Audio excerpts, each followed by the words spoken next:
What's going on, everybody? We're here. We're live. Welcome, brand new Poker Live podcast, guys. We got a great lineup here coming up. We had Barry Greenstein on Sunday, one of the best podcasts of all time. Yesterday, I did a video about the PokerStars rake increase. We have I'm going to record something with Gus Hansen later today as well, too. That podcast will be up over the next bunch of days or next Monday. Tomorrow, Fader Holes, Young Prince, and Mike Vacanti, personal trainer extraordinaire to the Staples brothers who helped them lose the weight and gain the weight when they're prop bet. Joining me today on the podcast is a young German man, one of the best poker players in the world. I feel like I've known this guy for a long time, and then I looked how old he was, and I forgot that these German guys are so young. But he's actually old for the German guy because Fader was like 23 or something like that. And I looked up Dominic's age. I feel like Dominic's my age, but then I was like, no, he's 27, man. Young man, just got back from Macau. Got fourth in the super high roller roll, almost took it down. He's, I feel like Dominic, man, he's on the great rise right now, taking his place among the top tournament poker players in the entire world. Very happy to have him on. Welcome, Dominic, and I hope I got one shot at this last name to get it right the first time. Dominic Nitsche. Nitsche. Yeah, about as bad as pretty much every American, but we'll take it. What Nitsche. That's all right. Yeah, thanks for having me. Pretty nice intro as always. So glad we got that out of the way. Came out looking pretty good there. So yeah, no, thanks for having me, and I'm just happy to be here. You're my young former Grind Nation member, Bulero. You're Bulero's father. Are you Bulero? Another young streamer, young up and coming German player. Are you actually his dad? Is that true? I take responsibility for the kid. I took him to Macau, and I made sure he stayed in line, and I put him in a couple of tournaments here and there, and yeah, I'm sort of his dad on the road, I guess. Thank God. I mean, listen, if you guys don't know Bulero is a Twitch streamer, very up and coming guy. He's really had good results online. And then I just saw he took his first trip to Macau. I'm like, man, he's going to get stuck out there in Macau. If you guys have been to Macau, you know it's a little out of line there. You can get out of line. So luckily he had a professional like Dominic here. Dominic, I feel like you've been like grinding poker so hard for a long time, right? How many years you been playing professionally here? Yeah, coming up about 10 years now, I believe. I never had a real job. I started when I was 16. There was a couple of sites that gave you free money, and they were free rolls, and I just ended up playing basically free rolls, playing $2 buy-in cash games, and yeah. So since I never had a real job, I guess you could say I've been playing professionally ever since I was 18. So 10 years.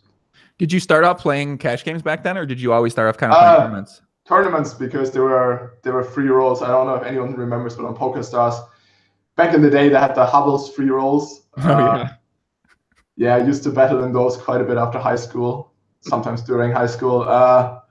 Yeah, and sit and goes. So it was the free rolls and free rolls and sit and goes, and then you sort of just built your way up from there. Yeah, pretty much. It was for me. I grinded my way up playing $3 sit and goes. After I built up a bankroll with free rolls, quite aggressive bankroll management, but really, who cares? You just had $50 to $100, and yeah, I ended up until I was playing the $100 tournament, $100 sit and goes, and from then on out, $100 sit and goes got quite tough back in the day. Back in the day, I was playing full tilt, and yeah, there was quite a lot of traffic, but really, your ROIs back then, they were sort of limited. You'd only be making 7 to 6% per sit and go, and it also got kind of boring to me. And I was 24 tabling 55s and 100s.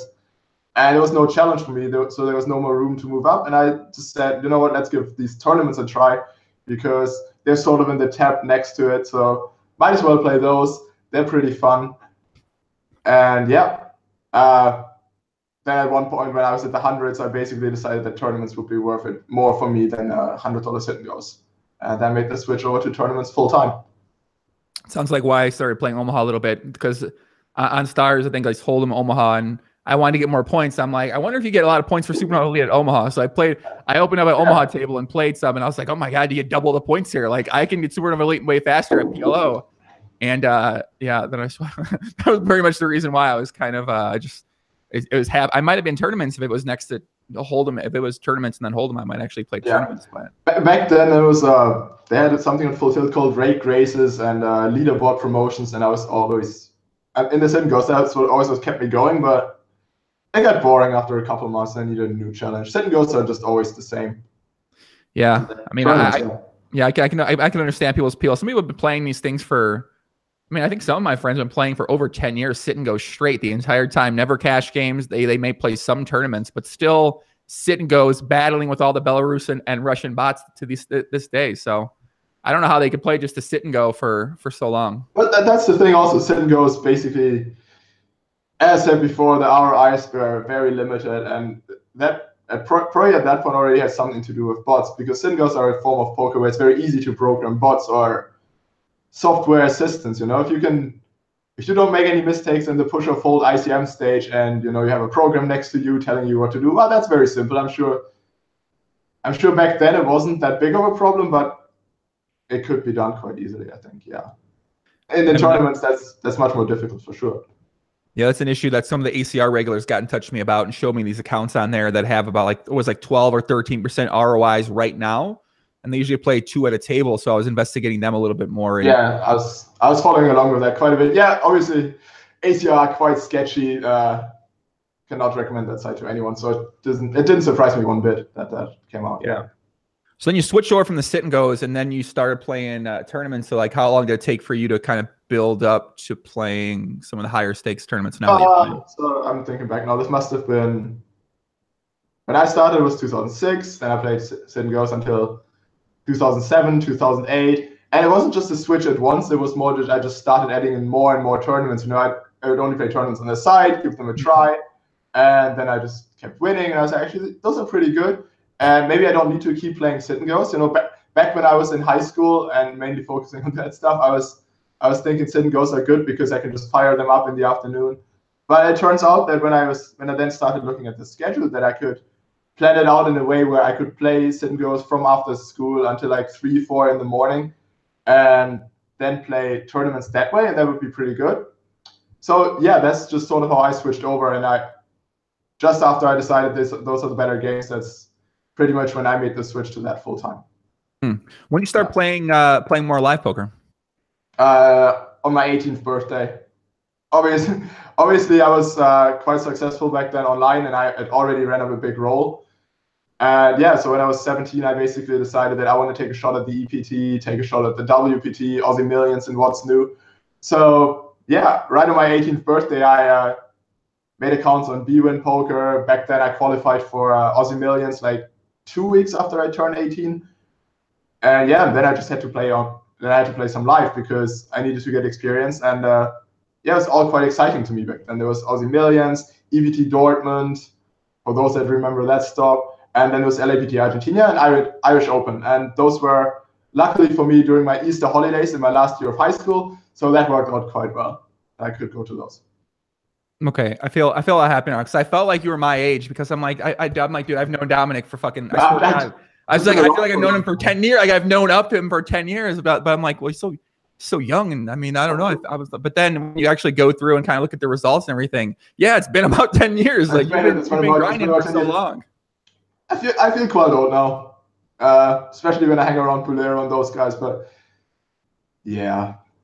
Yeah, most of the other guys aren't Stefan and I've Stefan, Fedor, and those guys, aren't they like 23? Or I guess Stefan might be a little older actually. Stefan's my age. Yeah, Reiner is my age. Yeah, no, all the German crew are roughly the same age, but they came up a few years after me. Yeah. Are you with like I know the German guys have their group. Are you close with all those guys in that group? I'm close with a bunch of people. I used to be close with a lot of the English guys that were grinding the circuit, but then they all sort of branched out into other things. We all sort of live up here in Edinburgh, but then some of them, some get married, some focus on other businesses, some retired from poker, some are now just coming back. And yeah, but nowadays when I travel and play the poker circuit, my friends are obviously the German high rollers, Stefan, Reiner, and those guys, and Valera also, shout out to him as well. Yeah, those are the guys I hang out with. Those are the guys I study and talk poker with. Those are obviously my main swaps, no surprise there. And yeah, those are quite honestly some of the best tournament players in the world right now. So where do you think you rank with things right now? Because it seems like you kind of getting on the super high roller circuit. I mean, your results have been doing you're doing well, man. I've been on the super high roller circuit for the past 3 years, frequently firing the most bullets out of anyone. Yeah. Other than maybe iTexten, but yeah, no, it's just what tournaments are. You know, sometimes you don't run good and no one recognizes you. But I've always been in the mix on those things. I've been there for many years now, and luckily the results are starting to come in lately, which is always nice. Since November, I've been on a very nice heater, you know, cashing tournaments left and right. Yeah, and it's nice, you know. How would I rank in those things? I don't know. I like to think pretty high up. Not to say very high up. I mean, that's the thing, though. It's always hard to say if you're better. It's hard to say, am I really better than this guy, you know, because there's only so much you know about other people's games, you know, and only sometimes you see hands that people just completely screw up. And when you see that, then obviously you know that you're better than the guy and you know the concept they don't understand. So you know why you beat them and why you're supposed to be winning. But really, it's a tournament, so the guy might just win like 5 tournaments in a row anyway, and people are going to start talking about him like he's the greatest. And yeah, that's also the beauty of tournament poker, where people can be delusional enough so that they think that they're winning, even though they're clearly not. And some of those guys, you know, still play these tournaments, and that's pretty sweet for me. And for me also, I have a group behind me that's very supportive, that knows that I'm a good player, and it doesn't matter if I win one drop or if I go in for my 5th bullet again, you know, they're still going to swap with me. They're still going to buy my action. I'm still going to get paid the same high markup. And yeah, that's pretty great that I can just continue working on my game, continue studying, and continue bringing new creative moves to the game that other people haven't seen, which might people perceive as bad, but I have done the math on it. I know they're good plays. And then when they don't work out, they might look stupid, but at the end of the day, it doesn't matter because I'll still be in the next tournament. And yeah, in a few years from now, we're going to see the results. We'll see if I was right.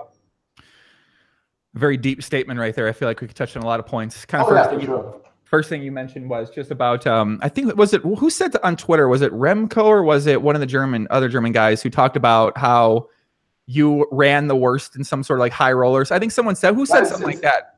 They thought that you were one of the people that was running the worst in the high rollers over these past few years, and then all of a sudden changed. There's no contest that I ran the worst, because I basically never cashed. Yeah. I don't know how many 100Ks I played. I'm very happy I don't keep track of this nonsense, because one drop was the first 100K I cashed.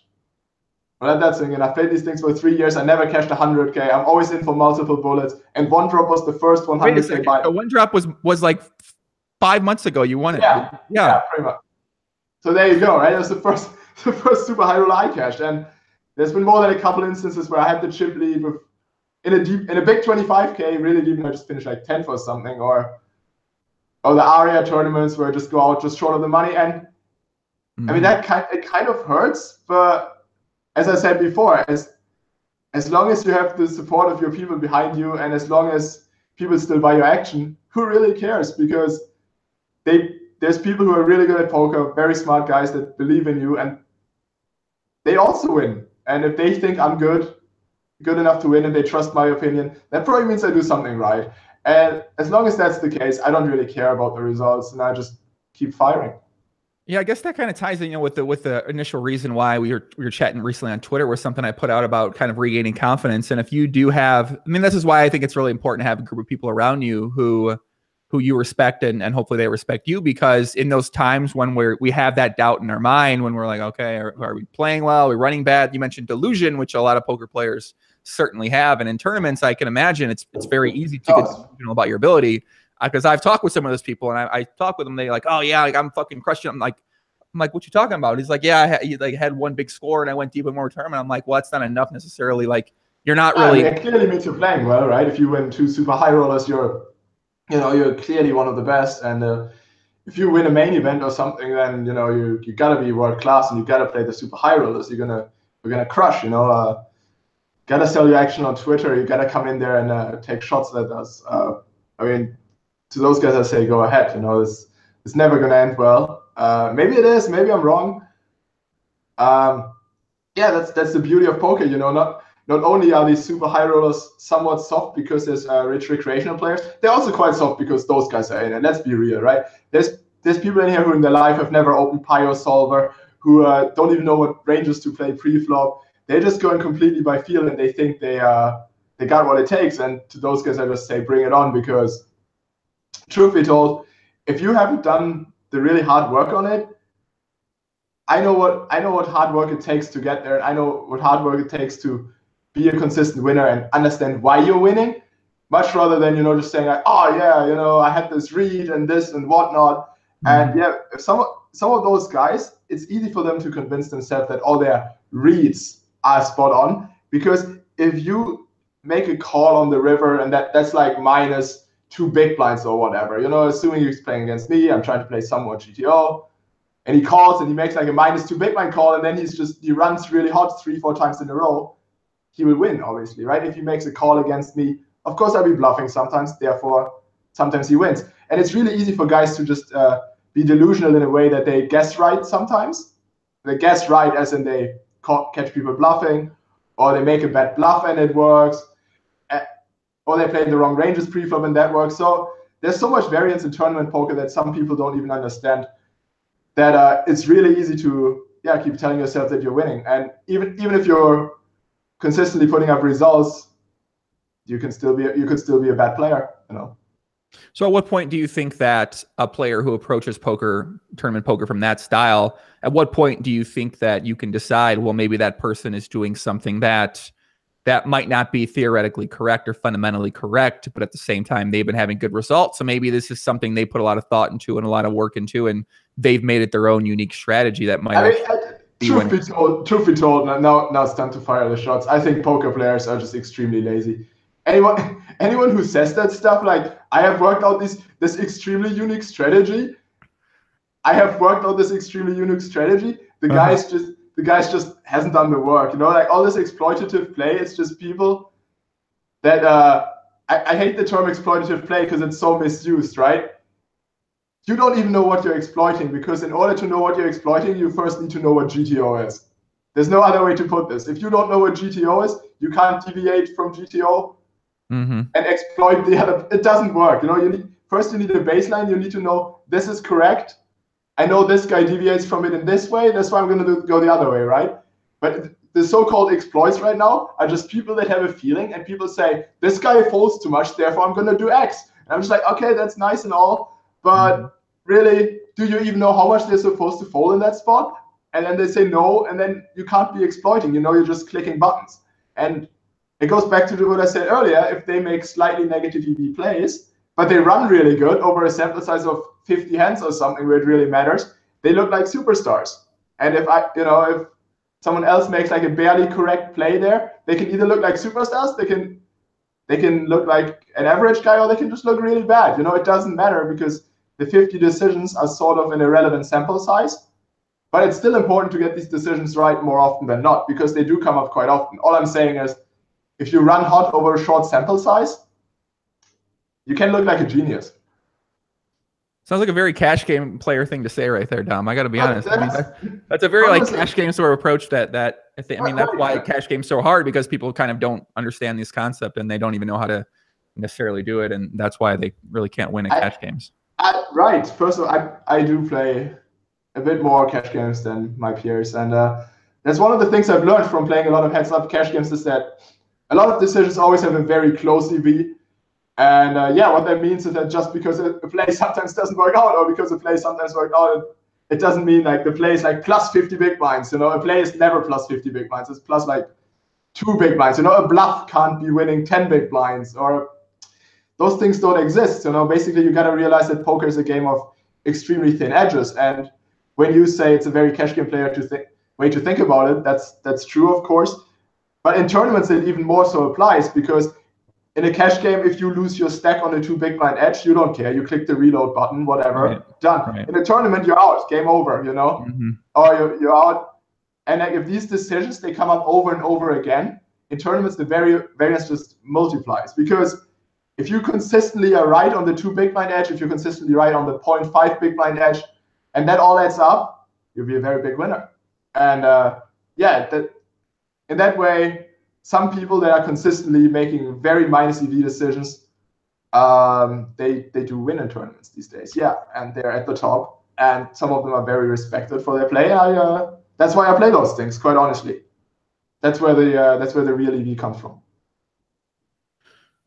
So do you feel like the current regulars that are playing these things, how many do you feel like that aren't really putting a lot of work? I had recently David Peters on, and from talking with David Peters, my big takeaway was it seems like he's probably studying a massive amount of hours. So from the guys I've kind of talked to, it seems like there are a lot of guys working on the game. D. Peters is I do swap with D. Peters sometimes, and I think he's a really good player. I mean, I gotta name the German crew as obviously some of the hardest working people in poker. Mm-hmm. Right now, it's pretty extreme. Especially, I had a lot of fun with Rainer in Macau because we were sometimes playing side by side and then talking through the hands right away. You know, getting the iPad out, firing up the solver on the go, and all that nonsense. But that's what we do, and yeah, it helps. Obviously, it's when you have those people working with you, it makes your learning process that much faster. And yeah, obviously, the crew that I'm talking about, they know that I'm talking about them because I said it right now. It's people that in their life have never opened a solver, and they are going to struggle in the near future for sure. There's a lot of fantastic players out there. Special shout out to Stevie, and also thought Daniel DeVoris played extremely well when I played with him.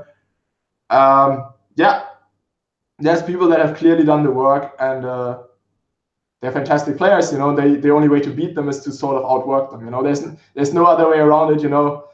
You need to be more creative in your solver work. You need to work on more advanced stuff. You know, find new angles, approaching things, new bet sizes, There's many ways you can sort of get creative as well. Yeah, and you just gotta know how to do this. And then there's people who've clearly never seen a solver in their life, don't know what ranges to play, and against those guys, well, then that's sort of easy. Those guys know who they are as well. So I guess in your spot with tournaments, and you mentioned like the variance can be so much more extreme. From my standpoint, that's what it would seem like in a lot of these little spots. So if you're working at new strategies and trying to, all right, well, I'm thinking about maybe trying this, but you already feel like the strategy that you have works really well. It seems like, well, how are you kind of balancing the idea of working in this new approach or working in a new bet size when then you kind of have to figure, okay, well, was that actually good? Was that bad? Was that the spot? Was that not the spot? Was my old strategy better? So how are you kind of processing that information? But the way it works is you start at home, you sit down in front of the computer, and then you get to work. You take it as an example. You ask yourself a strategy question, right? You ask yourself, what's like an optimal way to play my 40 big blind stack in a tournament? You know, say from the bottom. Then you sit down. You know, there's programs that can help you build all the ranges and stuff. And then you ask yourself questions. You ask yourself, do people really play these ranges? No. Where do they deviate? Do they call the same hands against 3-bets than a program would? And you ask yourself all these questions. And when you find holes in the games, that's where you start working on your counter strategies, right? You say, oh, this guy folds X percentage too much, therefore I'm going to add X percentage more of those hands. And yeah, really what you do here is you build yourself a new game plan, for example. Mm-hmm. And yeah, then sometimes you'll also find very crazy things where people completely deviate from what's optimal. For example, people, with short stakes, people tend to make crazy mistakes. I don't want to get too much into it, but people are basically giant nits. And once you have that baseline read, feel free to work off that. It's sort of hard for me to say what I want to say, what I don't want to say, what I do. But basically, you take a baseline read, you see this is how this game should be played. This is how people play this game. Here's what I'm going to do about it. And then you throw your strategies in there as well. And when it comes to bet sizes, it's always nice to pick a bet size people don't typically play. One approach I always like to go with, on the flop, you can sort of bet an amount you feel comfortable with. That's fine. That's appropriate to stack sizes, SPR. And then on the turn, you sort of want to start working in more bet sizes, depending on whether you're in position, out of position. And yeah, most of the time you want to have an overbet range on the turn, and very infrequently you want to have a quarter pot betting range. And then sort of on the river, you got to ask yourself what bet sizes make sense in that spot as well. And when you have a good baseline figured out there, you always know which hands to put in which range. And that's once you have all of that down in any spot you can imagine, then you're a very strong player already. You're making me want to go go get in that Nolan Hold'em lab and start playing tournaments here, Don. Talking to you, I get excited about this kind of stuff. I'm like, man, this sounds fun to work with a little bit. I mean, they actually are pretty fun to work with because they're so unique. It's not just one stack size. When I said earlier 40 big blinds, right? You break down the 40 big blind game, but then you break down the 12 big blind to 15 big blind game, and like sort of an optimal strategy is completely something different. Or like 75 big blinds, you're certainly playing different hands altogether than you would with 40 big blinds. And when you have done all the work, it's just extremely tough, It's very complicated. It's always something different. It's not always intuitive. And you need to do all this work to become really good. And that's why I'm so confident when I fire shots at the non-solver guys, because if they haven't done any of this, pure intuition is not going to help them understand all of this, You're not going to intuitively know all of this. You can't, You can't just suddenly know what hands you should be limping, or if you should be raising, or like what percentage of limps and what percentage of raises for short stacks. Like no way you know this, and no way you even know what hands to raise on the button first. And you're basically just guessing. And when you're guessing, you're basically not playing good poker anymore. So do you feel like the non-solver guys are mainly made up of the American poker players these days? Because it seems like a lot of the I'll go with that. Yeah. Americans are falling behind, man. There are really no young Americans coming up. I feel like you got a bunch of young Germans and a young international people, but there's not many young Americans coming up.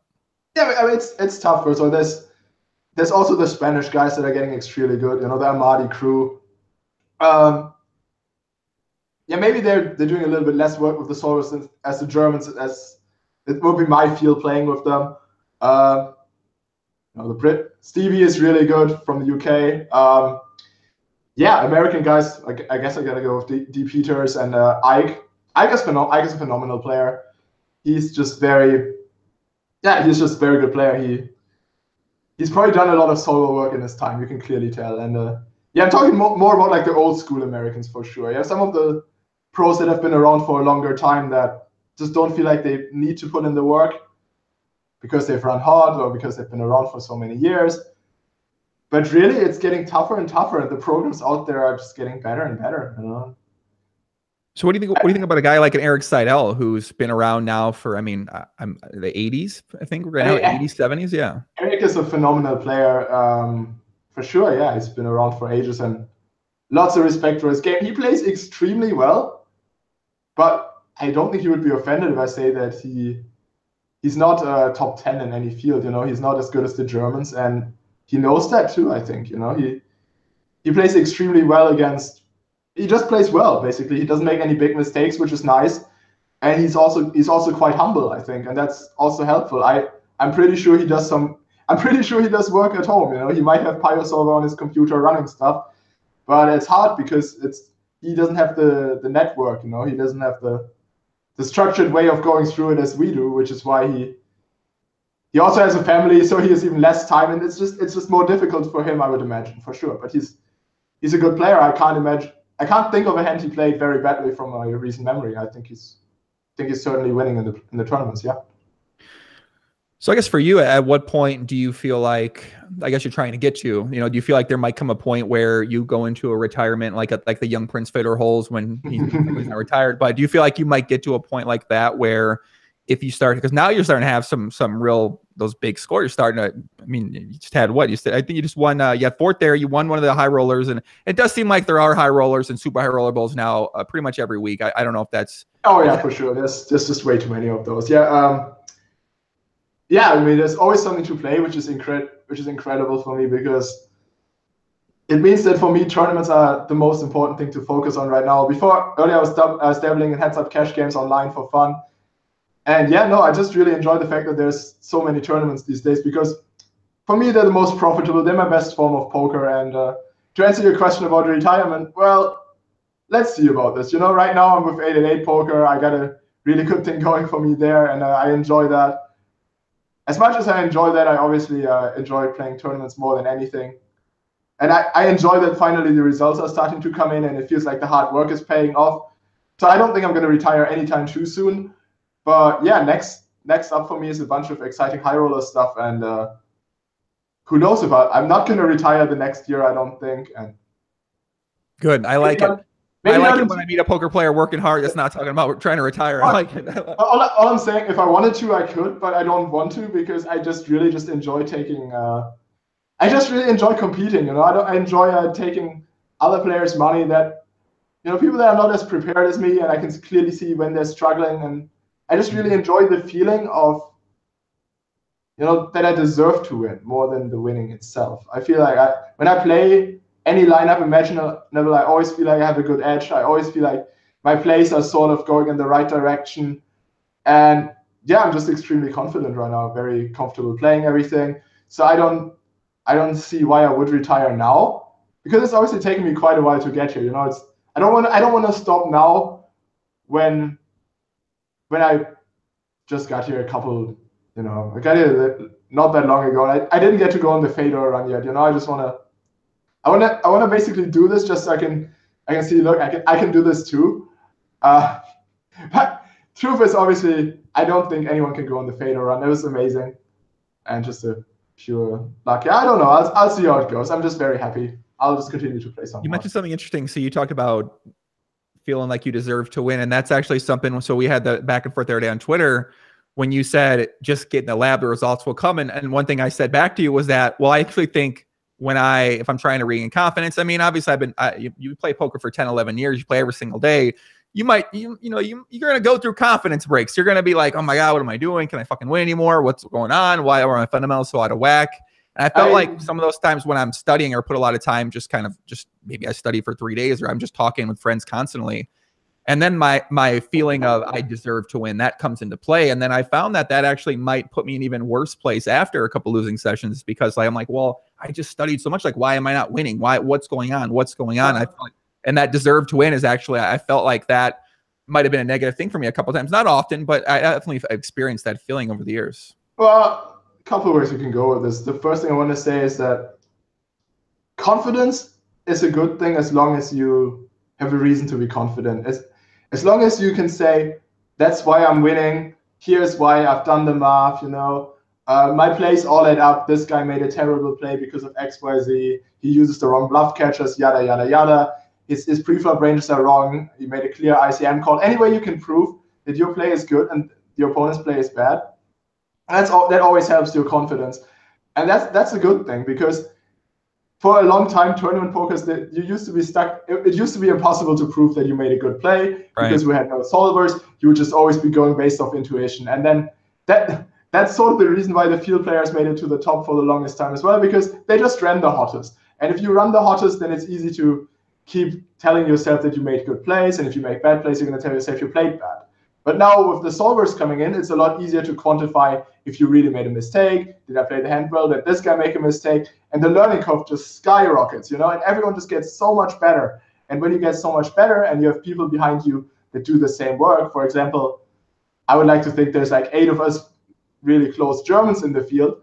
One of those guys usually wins. And then it's not just about me anymore. If I bust the tournament, that's just bad luck, whatever, you're supposed to lose tournaments. But then if my boys win, who respect me and who come to me on the rail to chat on their breaks, so I help them out, that's extremely good for the confidence as well. And all of this, that's just a confident boost. And when you have this around you, your results just really don't matter anymore. It gets to a point where you just sit down, you play, and then if you lose, that's nice, you get an early day off. Sometimes you're just stuck in Macau and that's not that nice, but at the end of the day, if you lose, you get a day off, and it's your turn on the rail to help your friends. And if they bust, then I can count on them to support me. And yeah, all interesting hands will be broken down, and any tournament we play, there will be a strong learning curve afterwards, for sure. And that's much more important than winning a tournament or winning an actual hand even. It's learning the fundamentals of poker. Because if you understand how poker works, an actual hand just doesn't matter anymore. At the end of the day, it's just hands. You played, you made a mistake. That's minus 0.5 of a big blind. Don't do that anymore next time. And that's fine. And then sometimes you make a really big mistake. I don't want to name any names, but one of my friends played a few hands really badly, and I had to give him a strong talking to during Macau that he shall not be doing this again. And he said, let's hit the lap. And fair play to him. It's those things that are much more important than winning tournaments. I I appreciate that from my friends as well, that they tell me that when I completely screw up, that they tell me, what were you doing? You know, that's a terrible play, justify it. And if I can't justify it, gotta hit the lap, back to it and make sure you don't make the mistake again. And I can't stress enough how important this is, because this goes far beyond results. Because what do results even matter anymore when I can honestly look back at a final table and say, oh yeah, you know, this one drop thing, it's nice that I won, but if you look at the hands I played, I can just without a doubt say that I played some of the best poker. You know, I don't think I made mistakes, and that's much more important, you know. And it helps with the markup, it helps with everything. It also helps, yeah, just for the next tournament, you know. It's going to make a great clip right there. I mean, you just basically talked about the importance of having a group of friends around you where you can help each other out, support them, talk with them, talk strat, get yourselves feeling better when you're feeling down, and kind of reaffirm that your plays are well, or reaffirm that you're playing well, or get confirmation that you're playing like shit. And maybe you need to. Well, one thing I want to say about this is you gotta make sure your friends are actually good, because if you have like your average friends around and they're just some guys who play poker, you know, like, you know, they're bros at the bar and they go, you know, like, you know, terrible bluff, and all those guys. Well, then gotta get yourself some better poker friends. You gotta get yourself smart guys, you know. Even if you can't get yourself, even if you don't have those poker friends around you, there's programs, you know, there's solvers for any game imaginable. You know, play around with those, learn how to use those, and then you don't even. That's much more important than friends as well, unless you have friends that are at the top. Because otherwise, if you keep talking poker with the same guys over and over, and they're not working very hard, how are they going to help you get better? Mm-hmm. You know, if you talk to the wrong guys, that might even be counterproductive because you'll get the wrong ideas stuck in your head. So I can't leave that out there as advice. You know, if you talk to some live 5-10 guy discussing like advanced GTO strategy, then I don't even know what to say to you, because those guys are not going to teach you GTO poker. I mean, I guess on one hand, you do have to start somewhere when it comes to, because I talk to a lot of guys and I'm like, do you talk poker with anyone? They say no. And where do I find somebody? I say, well, yeah, 2+2 has always been a good starting point. Sure. Mm-hmm. I think so. I think 2+2, I think Facebook groups out there, there's a lot of Facebook groups, Reddit poker, not necessarily as much. Twitter could be okay, I suppose. Yeah. It could be okay. Yeah, I mean, I think that's well and good and all, but I know how much you hate strategy and all that nonsense. But if like someone asks me, what's the number one advice you could give someone to get good at poker, I say, get yourself a solver, get yourself someone who knows how to operate that thing and teach you for an hour or two, and you're on your way. And get yourself friends who use those too, because otherwise it's tough. It's tough to do on your own. Sorry. Solver. I feel like it's just coming into Dominic. You invited me. What are you gonna do about it? You know? It's just such a, you know, obviously it's so different from what it was for a lot of years where there were no solvers, but now solvers are even becoming a thing in PLO. A lot of my Nolan Holman friends that still play cash games, they're all solver based. They are grinding all the time, and that's all they talk to me about too. So it's interesting how it's gone so different with the introduction of the solver programs out there. Yeah, I mean, solvers are obviously extremely powerful tools that we only recently got an introduction to, and obviously they're branching out to other games. And I mean, you just got to be honest that if you look at the current state of No Limit, high stakes hold'em, that game's incredibly tough. Mm-hmm. I played a bunch of high stakes heads up online, and I've done a lot of solver work. I was thinking I'll bring this to the game. We'll see how it goes. I got the GTO ranges down. I had a bunch. I have a notebook written down of like GTO concepts that I would apply and like occasionally flick through. And it's a very tough game. And if you play that for a while, you'll find that these guys are extremely good, and they play even if some of them haven't done the solver work as much as I have, they play already like pretty close to what a solver would do. So in this game, basically there's not much of an edge, right? So then in 6 max, there would be a bit more of an edge, you know, if you apply the concepts right, because the game is more complicated. Because it's, yeah, there's other ways to have an edge playing heads up no limit. That would be to further complicate the game tree. For example, right now, people are very set on always opening 2.5x the big blind, and then you approach the game. You know, everyone opens like their roughly 82% range from the button. Then you react. Well, one thing you can do there, and to make the game more complicated, is you can limp.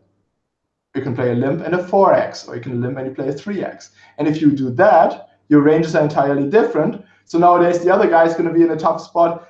he has to get outside of the box a little bit, because he can't stick to his GTO fundamentals, because your 3xing range is different, and suddenly you also have a limping range and all of that. You can do a lot of things to throw people off there as well, but it's very tough. And you go sort of to tournaments, and it's still like somewhat easy, you know, it's not quite as tough. And yeah, you go to PLO and the same thing applies. Only that in PLO you can't overbet, which is a pretty big limitation.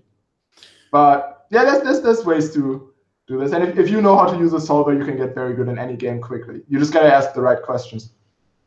Yeah, I would imagine in tournaments, it seems like a big part of your game plan is to make people feel uncomfortable with a strategy that you've worked at a lot. And I imagine that is probably a pretty big edge for you.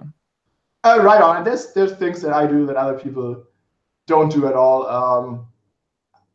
Let's not name those, Dominic. Let's not. No, I don't even want to know. I don't even want to know what those are, Dom. I don't know. Don't tell me. I don't want to know. Don't tell me. I don't want to know. Good stuff, but don't tell me. I don't want to know. It's mostly short stack poker that I can get away with. People simplify the game too much with short stacks. That's all I want to say to this. You know, there's plenty of room to get creative with short stack. You know, people tend to hate on tournament players and say, "Oh, you play short stack. That's so easy." Well, then I challenge anyone to come play tournaments, play their 20 big blind poker game against me and my friends, and they're gonna go completely under, because they just play their basic game, and there's so much more to it. Like there's so many ways to get creative, and there's so much even comes down to playing the right pre-flop ranges, you know, 3-betting the right hands, and all of that.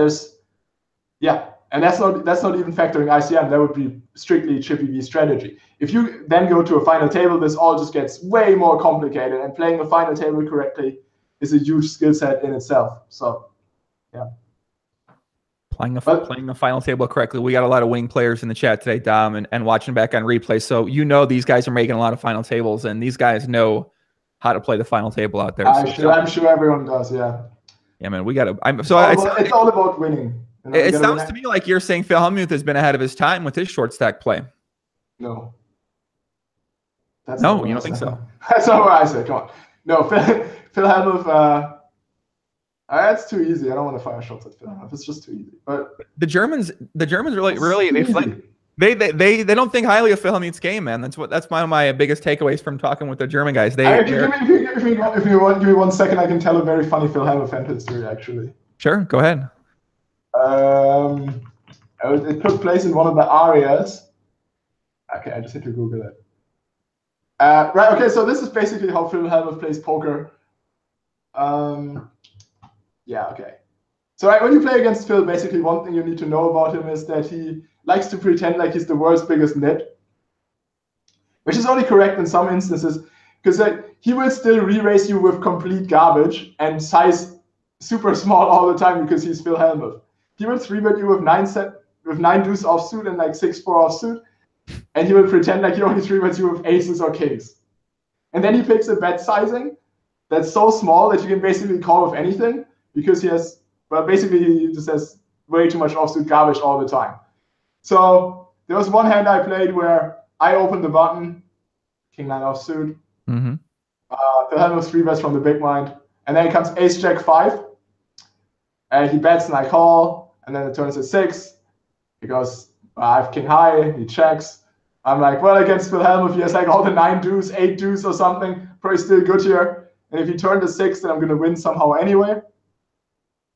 Check, check, river's a king.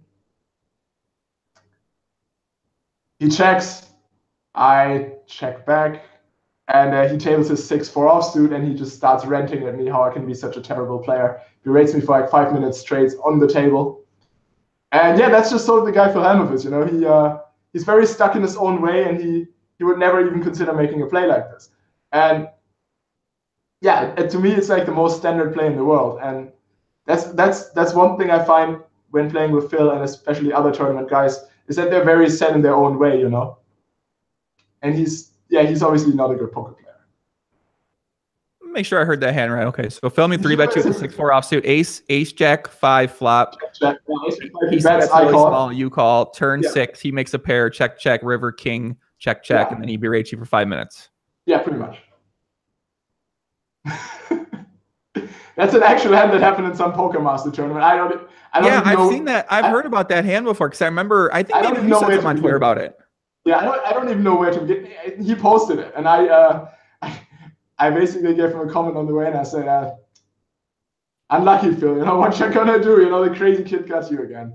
I mean, I think that basically what that hand shows is that a lot of players, as you mentioned, they're pretty set in their ways. They're not necessarily trying to understand where you might be coming from, or maybe it shows a complete lack understanding of any fundamentals whatsoever. His 3-bet sizing was off. His flop c-bet is a disaster. His hand selection is borderline terrible to somewhat okay. Him not understanding why I call doesn't really show any understanding of his own range nor my range whatsoever. Yeah, he's just basically completely lost with short stacks, and I'm happy to see him in any tournament. Are you playing the Super High Roller Bowl? Yes. Oops, shit, I might not have been supposed to say that. Oh, you didn't get. I was thinking about where I wanted to go with that. It is what it is. It's not going to fucking matter. But so yeah, very likely, I'm going to say.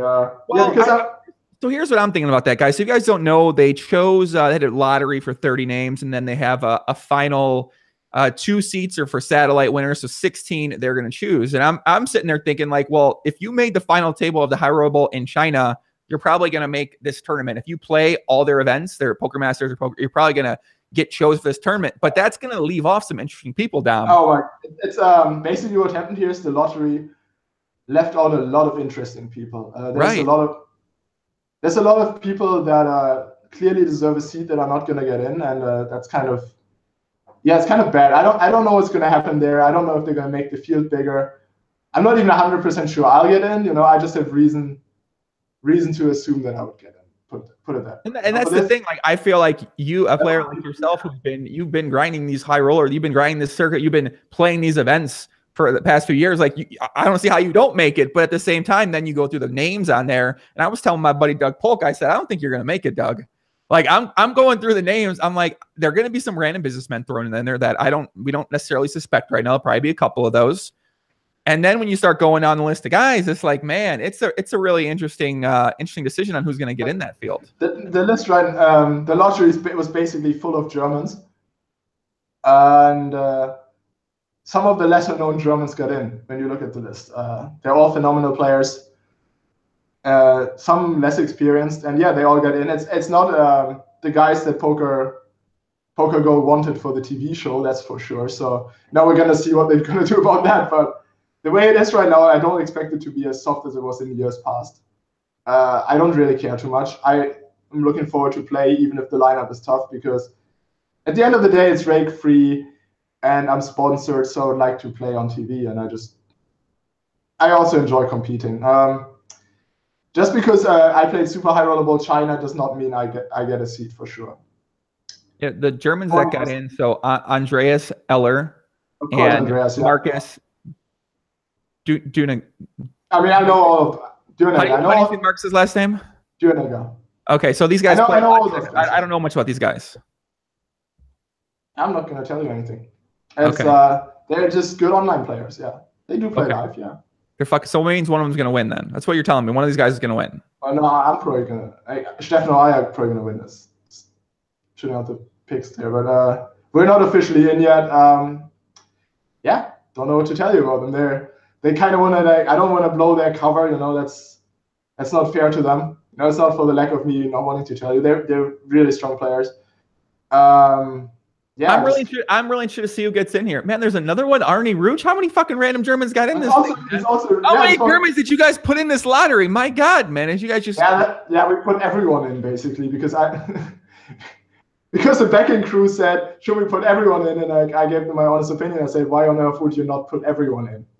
Yeah, I mean, especially if they're bringing in a lot of the businessman type of guys, 2 satellite players in there, and even some of these guys that got in. I mean, you got Helmuth on the list in here, so it's Dan Shack's on the list too. He's not, he's not he plays a lot, but I don't know if he's one of the top players. It's just.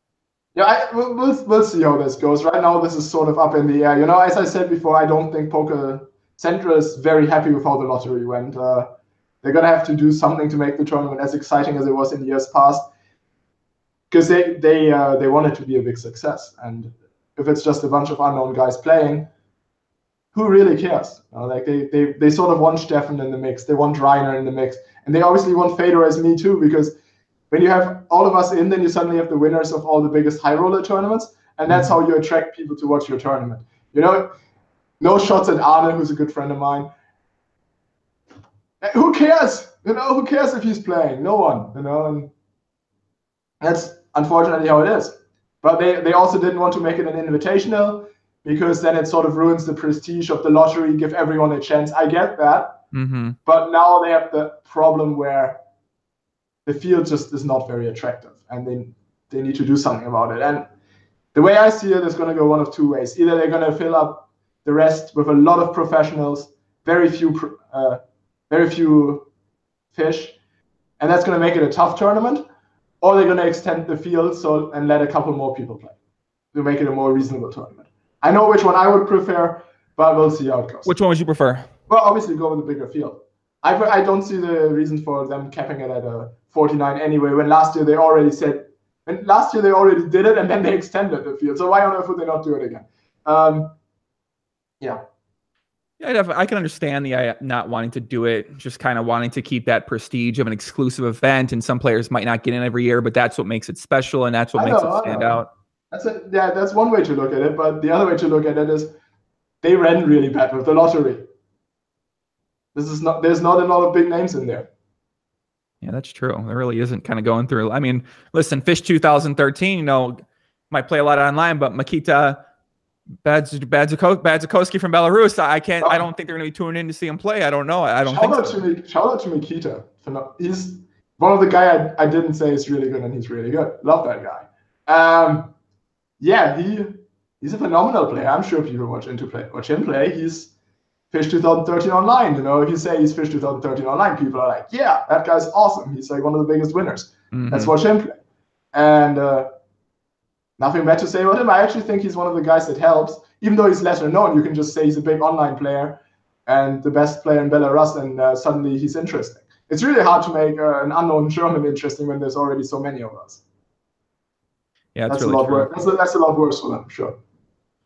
Maybe they should just get rid of the Germans from the tournament. I think that might be a pretty good idea. Just get rid of the Germans. Maybe invite a couple. Yeah, invite Fedor, Reiner, Steffen, me. I guess, yeah, that's... maybe we'll leave you off. You're 888 poker. Listen, 888 poker. We reserve 888 poker down the road for 888 poker players. Come on. Why don't you put in that? What's the main? Stop doing hashtag 888 poker. Why stop? You did that for fucking years, and now you stop doing it. And I'm confused when you post. I'm like, well, what's happening here? Well, now I do at 888 poker. It was just a change in strategy given to me by my boss. But also, 888 poker is the main sponsor of Poker Central. Oh, you're right. Oh no, I forgot about that. You're very correct. What are you gonna do about it, Ham? No. Yeah. Oh my god. Oh wow. I totally forgot about that. That means my girl Vivian Saliba is gonna be. Maybe we'll get her in the high roller bowl too, man. She's with 888 now. Shout out to Vivian. Hope she plays. You talk with Vivian at all? Yeah, I met her. Yeah, she's aggressive too. She's very aggressive poker player as well. I feel like the 888 team, man, they're starting to make a little rise. For a while, they were kind of staying a little bit dormant for the most part. It seemed like only you were really repping the team pretty hard and kind of out there playing and being one of the best players out there. But it seems like now they're getting some more people on, and they're really trying to compete with and trying to turn it into like I guess a bigger and a better team. Oh, for sure. There's we recently signed Martin Jakobsen, who's a phenomenal player, and we also signed Tonka. And yeah, they're both great guys, great players. Chris Moorman as well. And I would still like to think that I'm the most active, especially live. You know, I play the most tournaments, especially high rollers. And yeah, no, they're all great players. We're sort of building a nice little team there. Yeah. Does it feel good to be a part of such a good-looking team, being a guy like yourself, kind of getting in that mix, maybe having people around you that kind of reaffirm how great that you look too as well with the women on the team? Was that about the women on the team? I didn't catch that. Sorry. Yeah, is there a lot of women on the team? Is that what you just said? There's a lot of women on the team. Yeah, actually. Oh wait, are there men on the team, Dom? I didn't even know that. Wait a second. I thought women on 888 poker. Are you serious? There's actually guys on the team. I didn't even know that. Tucker, Chris, and I, and Martin. For fuck's sakes, man. It used to be mostly women, and then they signed me. But no. I'm jokes aside. Girl's name? What's that one girl's name? The tall girl. Sophia. Yeah, Sophia. Yeah. She's on the team. Man, 888's got like a little squad. I like that, man. Yeah, we got a bunch of people, and yeah. Guys and girls, we don't discriminate. No, all great people. I was actually in Israel with all of them in January. I was there in January. Yeah, it was really cool hanging out with them. You should tell them to maybe think about creating more content around yourself, because I feel like that's one of the big things I see with the sites is that they're not really, they have great players, but they don't build content around them to promote. I'll tell you something that I've been working on recently is that I wanna start vlogging, and since I'm good friends with Henry, we already filmed a couple of things together in Macau. I made a few appearances on his vlog or something, and so that was fun. I mean, I look forward to doing some more of that. And I actually really wanted to film something of the Super High Roller Bowl China, but that tournament sort of got out of hand for a lot of reasons, and I didn't want to anymore. And I was very exhausted afterwards and during, and I didn't really feel like filming during it. Mm-hmm. So yeah, it's planned. I'm gonna be doing a lot of content this summer when I'm in Vegas for the whole time. When I'm playing Super High Roller Bowl, I will obviously be filming a lot backstage there. And yeah, you'll be seeing more of me on YouTube, very likely. Cool, man. Other than Twitter. Twitter is obviously my favorite social media. Yeah, I mean, I think that'd be really cool for poker, because we don't really have a lot of like the top guys really creating a lot of content right now. So it'd be cool. I want to do it, and also I'm gonna try to get some of my German high roller buddies to film something with me. I'm just gonna point the camera in their face and make them talk. They can't run away from me. They're gonna do it. They've already asked them, and yeah, this summer I promise I'll deliver something on the social media front for sure. So do you think some of that might get in with your, like, I guess get in with your ability to focus at poker or work at poker, if you're kind of putting more energy into creating and kind of doing things over here? I'll be completely honest here and say that I'm not gonna be doing anything that's a lot of work. I'll just point the camera in my face, film a bunch of stuff backstage, and let someone else handle the editing and all of that stuff, the posting and all that. Because that takes away from my time, and I can't justify it right now. It's just too much work. And as long as someone else does it for me, I'm fine with taking out an hour or two or something to make sure I have enough material. Mm-hmm. I'm fine with that. That's the time I have to do that stuff. But yeah, as I said, I really wish I could have done something during Macau, but things just got really out of hand. What do you mean they got out of hand? What happened there? Well, the way the tournament was run, basically, it was a lot more stressful than I anticipated. It turns out that they're not very experienced when it comes to running poker tournaments. So it was a lot of work making sure that the right rules were followed. And it just felt like a very stressful tournament to play. You know, they tried to be accommodating and stuff, and they listened to our requests and complaints. But really, the tournament was set up in a way where it was an unlimited rebuy tournament for 15 levels. So that's 2 days of play. And that's obviously very stressful to play. And there was not really much time for me to do anything else. When the tournament starts a few hours late, when I need to make sure that, the rules are followed, and when I just need to be consistently on top of other things, then for example, that during the summer, I'll feel much more comfortable when it's run at Aria, when I know the guys that run the tournament, when I just feel much more at home in the venue, I'll feel much more relaxed to just take my time and film something, while my time at the High Roller Bowl China was spent doing other things, making sure the tournament was run properly. Then I wasn't really in the mood to film a video for YouTube, I'll be honest, because there were things that needed to be taken care of so the tournament was run properly. But I don't want to talk too badly about it. I think at the end of the day, they were very accommodating. They listened to our complaints. They made sure the tournament was run to a decent standard, and yeah, I'm sure it was very good for TV as well.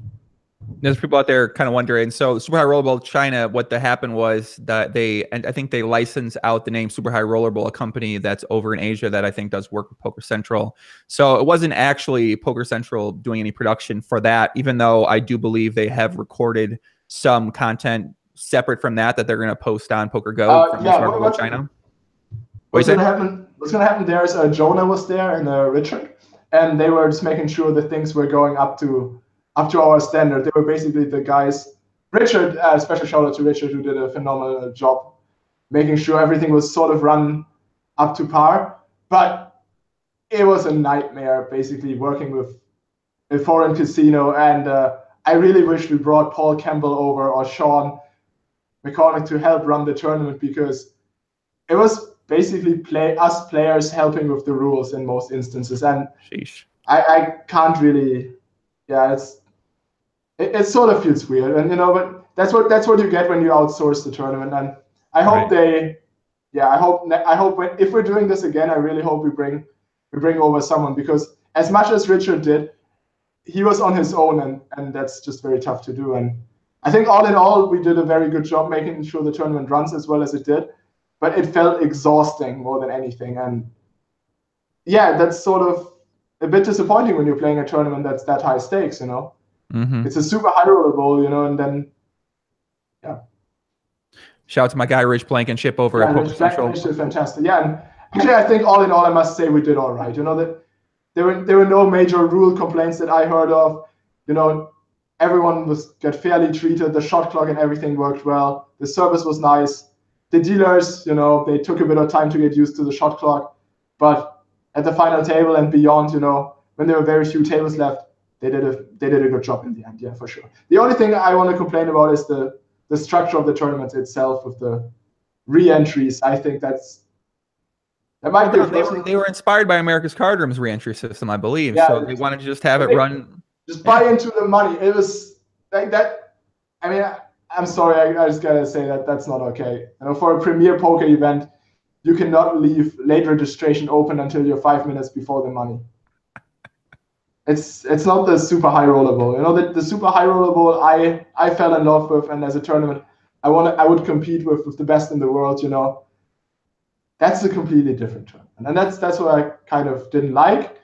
The two are separate. The tournament itself, it was nice, but it just felt different, and yeah, it's just not the same. Poor Fedor, man, bought in 7 times and couldn't even make the money. Busted him twice. Poor guy. Oh. But yeah, that happens, It's basically the way the tournament was set up was, and that we didn't know before, was when you bust the tournament, you only get 30 minutes to rebuy. And if you don't rebuy, then you forfeit your right to play. But if you rebuy, you can rebuy all the way up until level 16.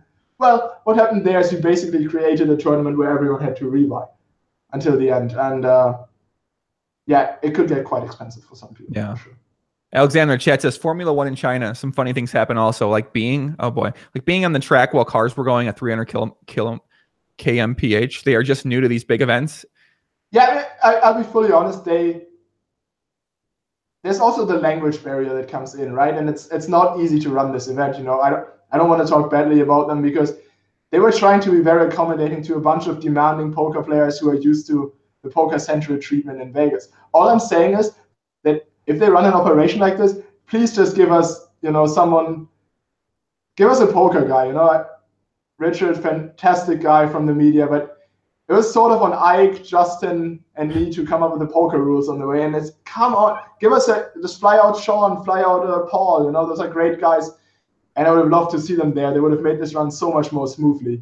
But once we got that out of the way, and we made sure all rules were followed and it was up to a standard, I really enjoyed my time. They made sure we felt very welcome. You can clearly tell they don't speak much English, but they try to be extremely accommodating. I always find that very nice, that they actually gave us a treatment of, that we felt somewhat important to them. They tried to be extremely helpful. Anyway, any rule anything was explained to us very nicely. And nice work, Dom. You're going this back. You're getting some training. I'm liking this. You're in some training, Poppy. Come on, man. I don't think it's fair to criticize. Listen, guys. I think it's easy to say. I think it's safe to say that they're obviously very new. They're very new to things. They did well. They could do things better. I think that's what it is. I don't think they're going to take anything out of line by saying, yeah, it was a great event. Could have fucking been done better. Hopefully in the future it's done better. Hopefully it's drawn to their attention, and hopefully some improvements are made. I don't think that's a unreasonable thing, especially as you mentioned the super high roller bowl. This isn't Jack's Invitational Tournament down the street. This is the super high roller bowl.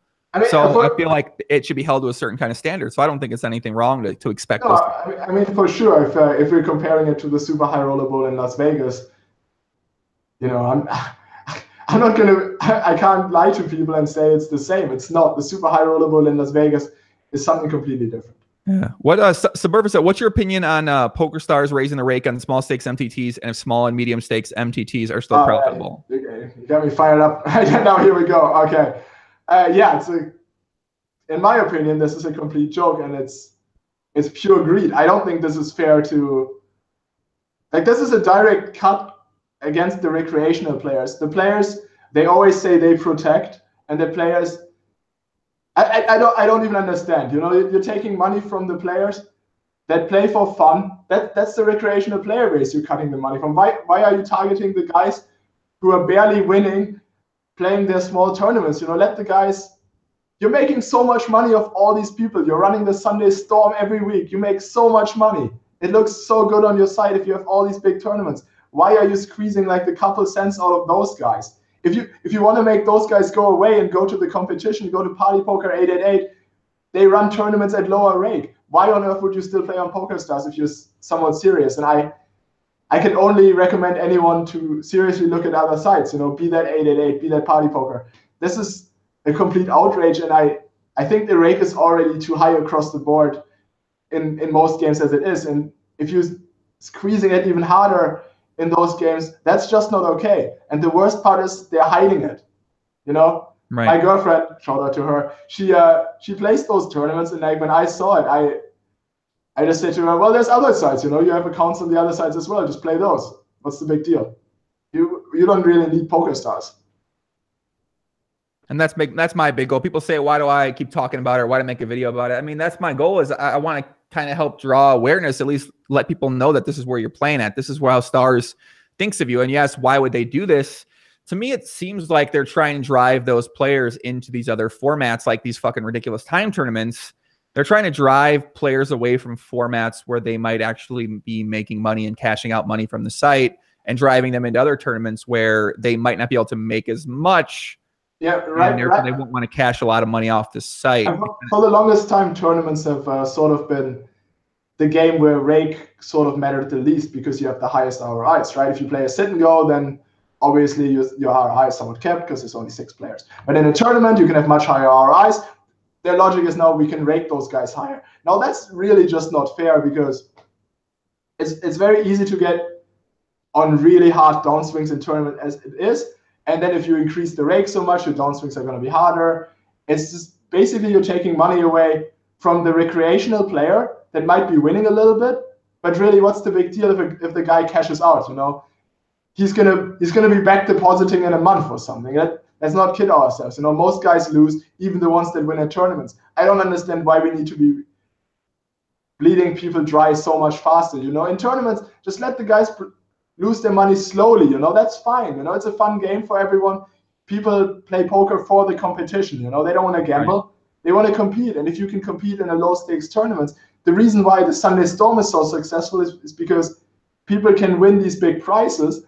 And if they now suddenly see that the prize pool is smaller, but the numbers of players are the same, you cannot tell me that this is not going to have a negative effect. The casual poker player. Right. You mentioned the hiding thing too, where they're high. So if you guys don't know, before they used to have it where at the top, so it'd be like 200 plus 15 at the top. So 200 plus 15, how most sites do it. Now they have it just 215, and now it's in it's in like a separate tab halfway down.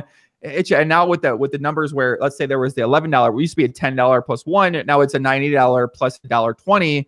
Right, and you never would know these changes existed because they never announced it. No one talked about it. No one's ever talked about it really, except the video I put out there and a few people talked about it on social media. But yeah, they are really hiding the changes from the players. So I just imagine the recreational player who wants to play the Sunday Storm. It's like, last week you paid this much, now it pays this much. I'm gonna play on, 888. There's the same tournament. People are not idiots. People are gonna notice the hidden rake increase. And much worse than the increase is the fact that they're hiding it, in my opinion. Because if you do this to poker players and they see this, you lose a lot of trust. And then there's competitors. It's not like it was four years ago or something where Yeah, I mean, I think it's a terrible. What's 888? So obviously, you know, you work with 888 Poker. What's 888 Poker looking like right now from an online tournament player's perspective? Quite honestly, we still have a lot of work to do there.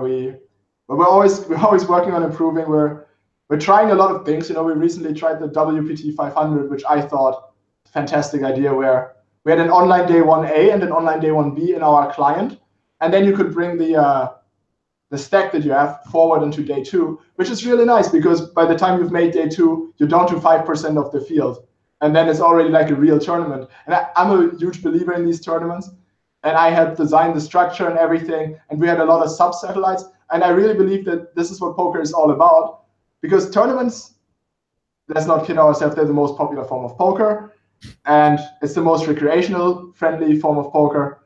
But that's also because the rake is not insane, and in these tournaments the rake is at least fair, and you get a shot to qualify for a live tournament where there's already like decent money at stake over the weekend. So I think in that way 888, yeah, like they're on the right way. You know, we need to do a lot more of this. We have limitations that PartyPoker doesn't have, but let's be honest here, there's also things PartyPoker does that PartyPoker should clearly not be doing. And I believe that, you know, I'm trying to be neutral as well. And I believe that 888 Poker is doing things right that PartyPoker isn't doing right, and PartyPoker is doing things right that 888 Poker isn't doing right. So my job is sort of to make sure 888 Poker does the best they can. And yeah, we're on the right way for sure. So you mentioned the WPT. So it was online for day 1 and then correct, live from day 2 on? Yeah, right. So the WPT 500, I'm sure you're familiar with the concept because they had one in Vegas. They run a bazillion starting flights. Right. They guarantee $1 million, or here they do pounds, which is pretty impressive. And then they just run day 1A, 1B, 1C, 1D, 1EFG, and they run them across casinos in the UK. They run 2 online, which I think is phenomenal. Could have maybe even done more, but we first wanted to try 2, and I think they were a success. So where was the day 2 at then? But the day 2 is taking place next week in London, April 1st. So there's still time to qualify if you're in the UK. So if you made day 2 from online or something from these places, do they give you a package to go out there? Or do you have to pay that for yourself? I sort of wish I knew that. I believe you get travel money, but I'm not 100% sure. Because for me, I wish I honestly knew that. How many people aren't going to show up? For the whole tournament? For day 2, yeah. But for day 2, I think an estimate I heard was 100 to 150. So they currently have day 1s running all across the UK. And they're expecting 2,500 runners in total.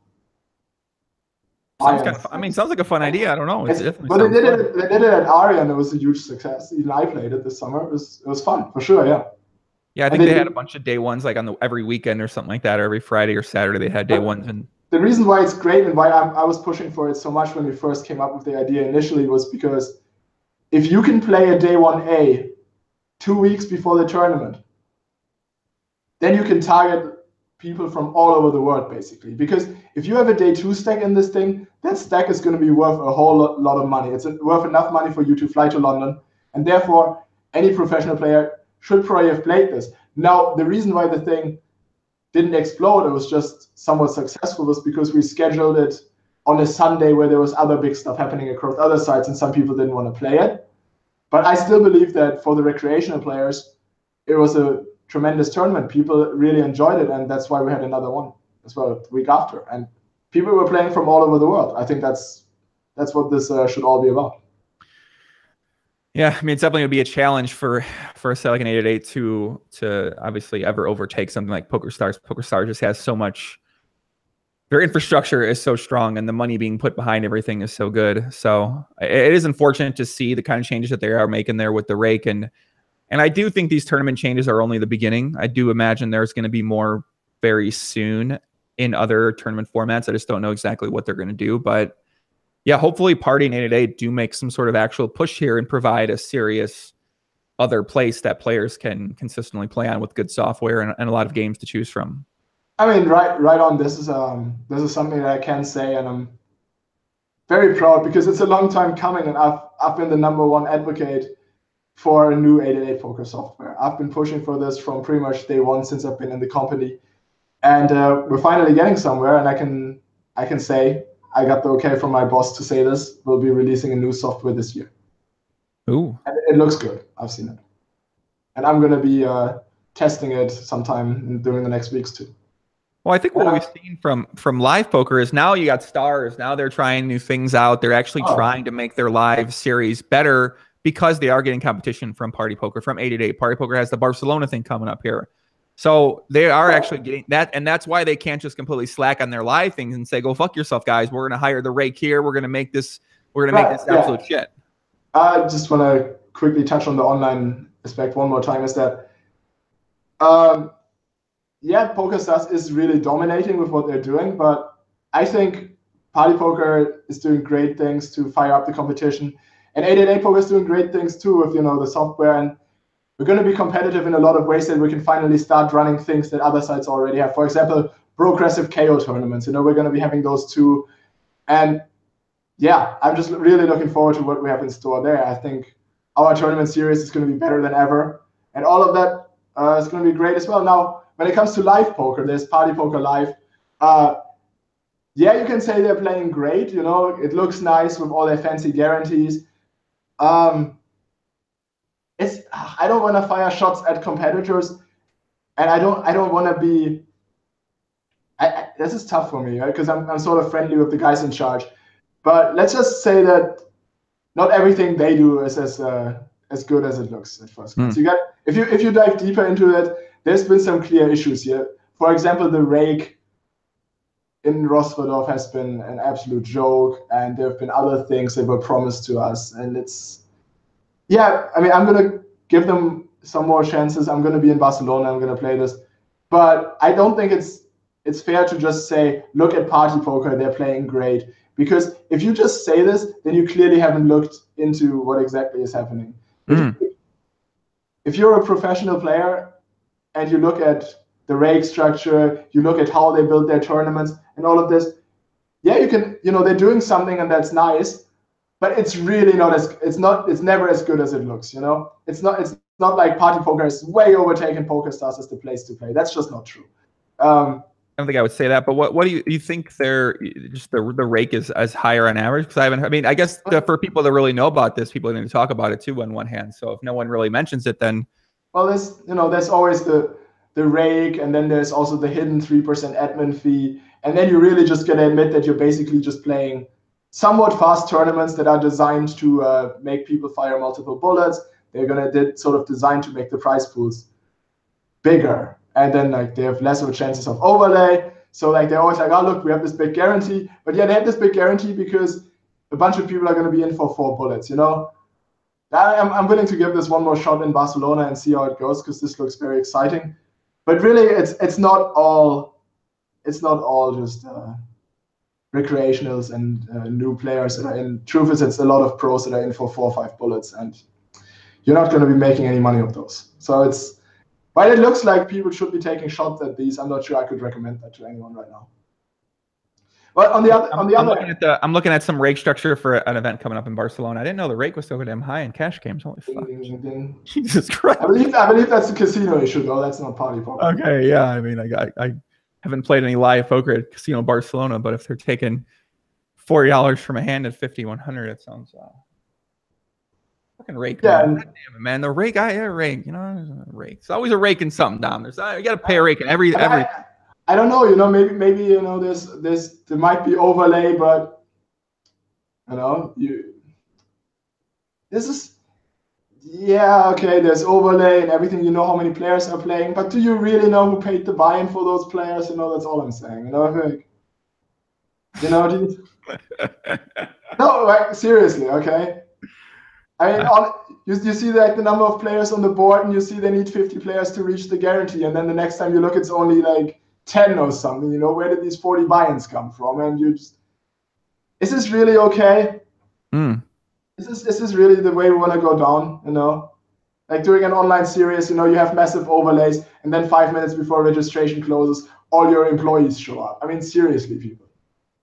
And then everyone just says oh yeah, PartyPoker is so great. And they come to me and they're like, what does 888 do? And I'm like, well, we would never do this because we don't believe that's a sustainable business model. And we do other things. We we do the WPT 500, we partner with WPT, and we partner with World Series, and we really try to push that.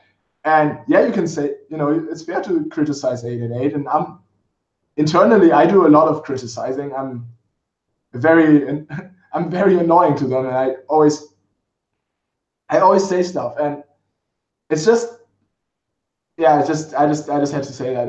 I just can't take all the hyping of a competitor, or it's just, it's interesting stuff. So I also don't think it's fair PokerStars gets all this shit, because at least they don't throw in their employees, to play their tournaments, and they never renege on an overlay, or they cancel a tournament, or they have server issues on a Sunday and whatnot. It's you can't just ignore these things, and that's not fair to anyone else, And when I hear, oh yeah, PartyPoker, they're so great, they give all this money away. Well, then look at what happened this really big Sunday where everything was overlaying and how they handled this, Right. I can guarantee you PokerStars and 888 would have handled a similar situation much better. Yeah, I just saw a little bit about that, so I didn't keep up with that. Didn't really follow that much. I'm assuming what you're talking about is at Razvedov with the PartyPoker Millions event that Isler won. I'm assuming that's one of the things you're talking about, right? There were a couple of side events, that were overlaying, then whatnot. I don't know. For me personally, that's very annoying, because I'm somewhat involved in backing players as well. I buy up a bunch of action in those tournaments because I was speculating on overlay. I paid a bunch of players a really high rate because I was expecting free money. I try to not follow the chat too closely, but someone said to me, "Why does it matter?"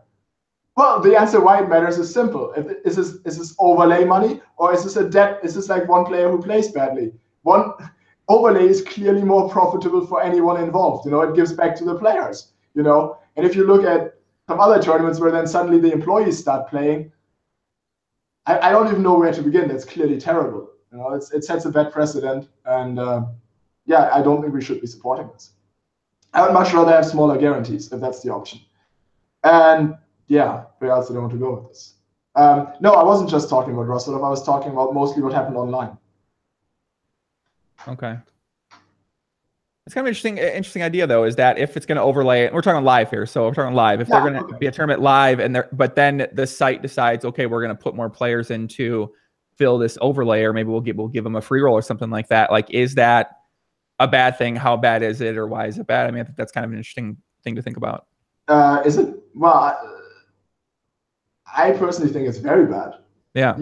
That's what it would sound like to me. I can understand from the casino standpoint, the operator standpoint, why they want to do that. Obviously, people seem to think it's not a big deal. Well, if you put on I'll give you an example, right? You advertise a tournament online, right? You're just like, this tournament, 2,000 buy-in, we'll put a big guarantee on it. Well, then some people will play it from the start, speculating on overlay, and then suddenly like these employees come in with 5 minutes left of registration and steal the overlay from the players. Is that fair? People will satellite in, play a tournament where they speculated on overlay because you know who the players are on the site, so you sort of know who shows up. And then unknown people show up that are sponsored by the site. How on earth is that fair? And then you basically. Oh, I actually do know what you're talking about right now. Now that someone else recently talked to me about this actually.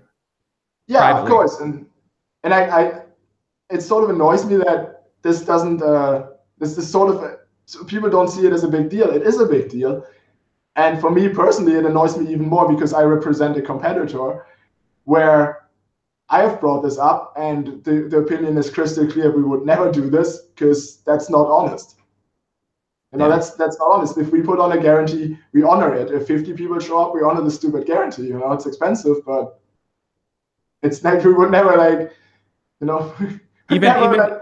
even big students like America's Card Room, with no security, and who knows what's happening there. Although to be fair, I am of the opinion that the owner of this site, or the CEO, shout out to Phil Nagy, he may put players in some of his games. Shout out Phil, who knows if that's actually happened. He did just play the cage down at his. How do you feel about that? If you go to a tournament, CEO and the people are playing the event with you at the same time.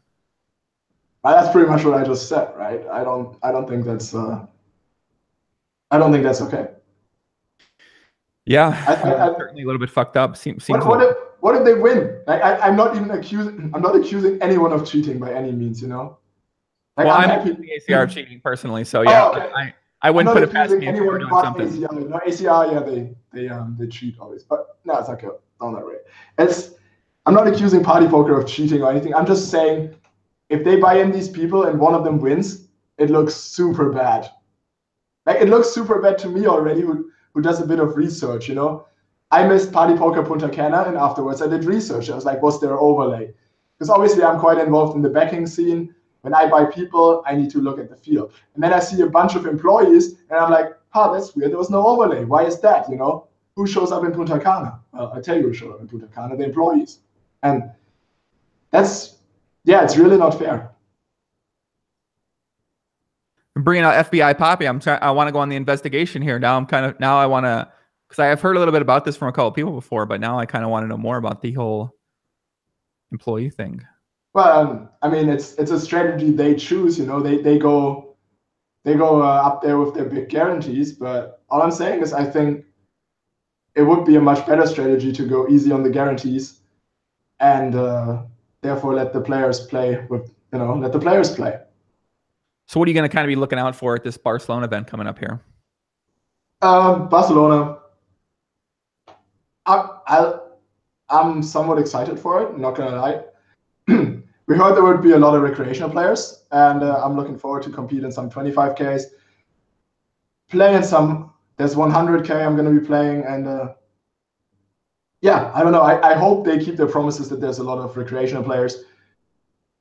I'm sort of skeptical, you know, as you always should be, and yeah, if it's not good, I won't play. What do you think about the new trend of these main events being reentries that's been going on with PartyPoker? Okay. Now we're getting to this, right?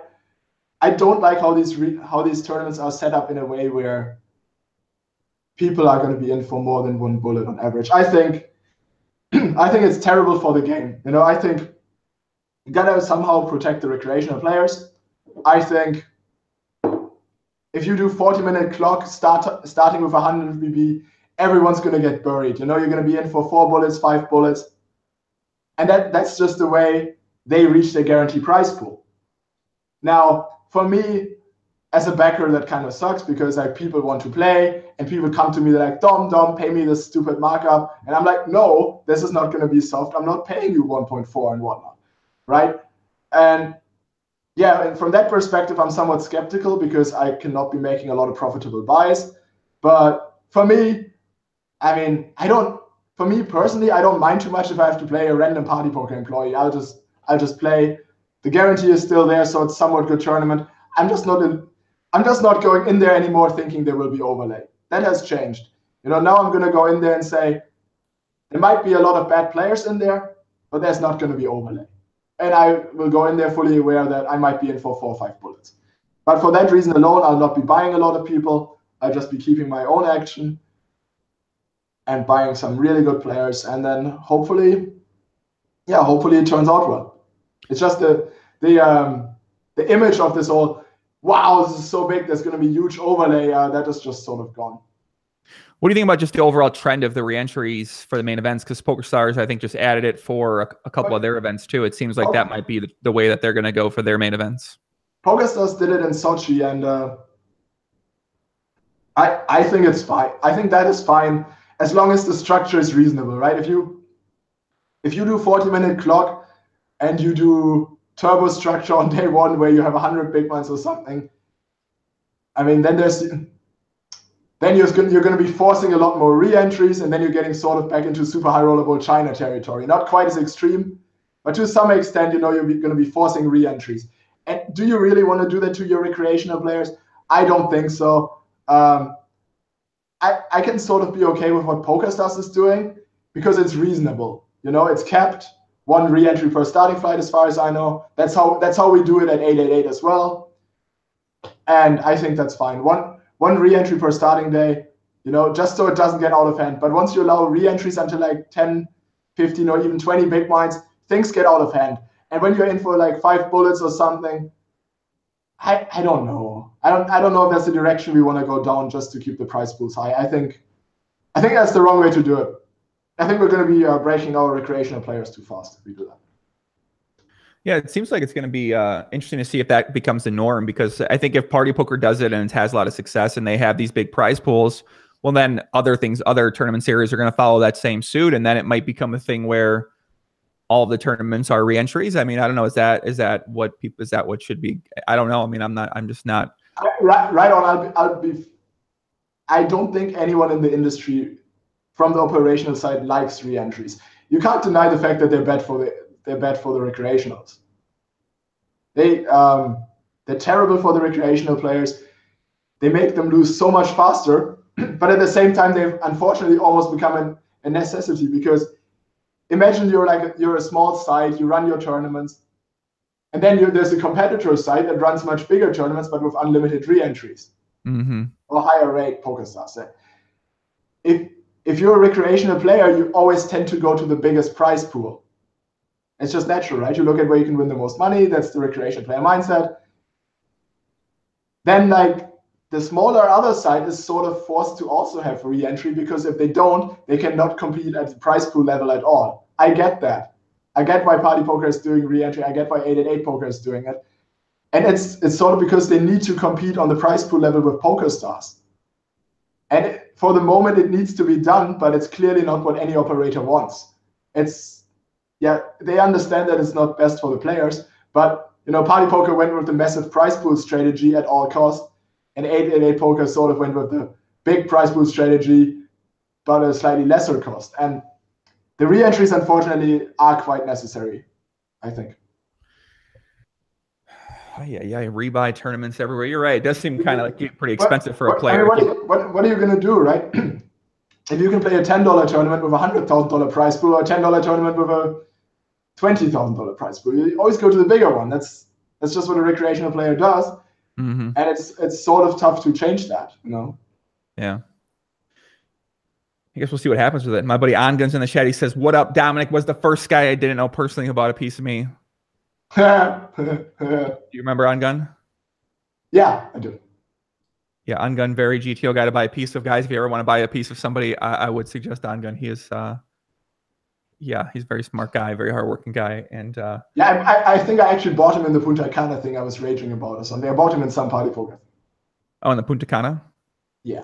Well, what's up with your travel plans for us this year? I learned my lessons. Go on. Going to Copenhagen with my girlfriend in 2 days. We gotta get a reservation at Noma. Gonna be hanging out there for 1-2 days.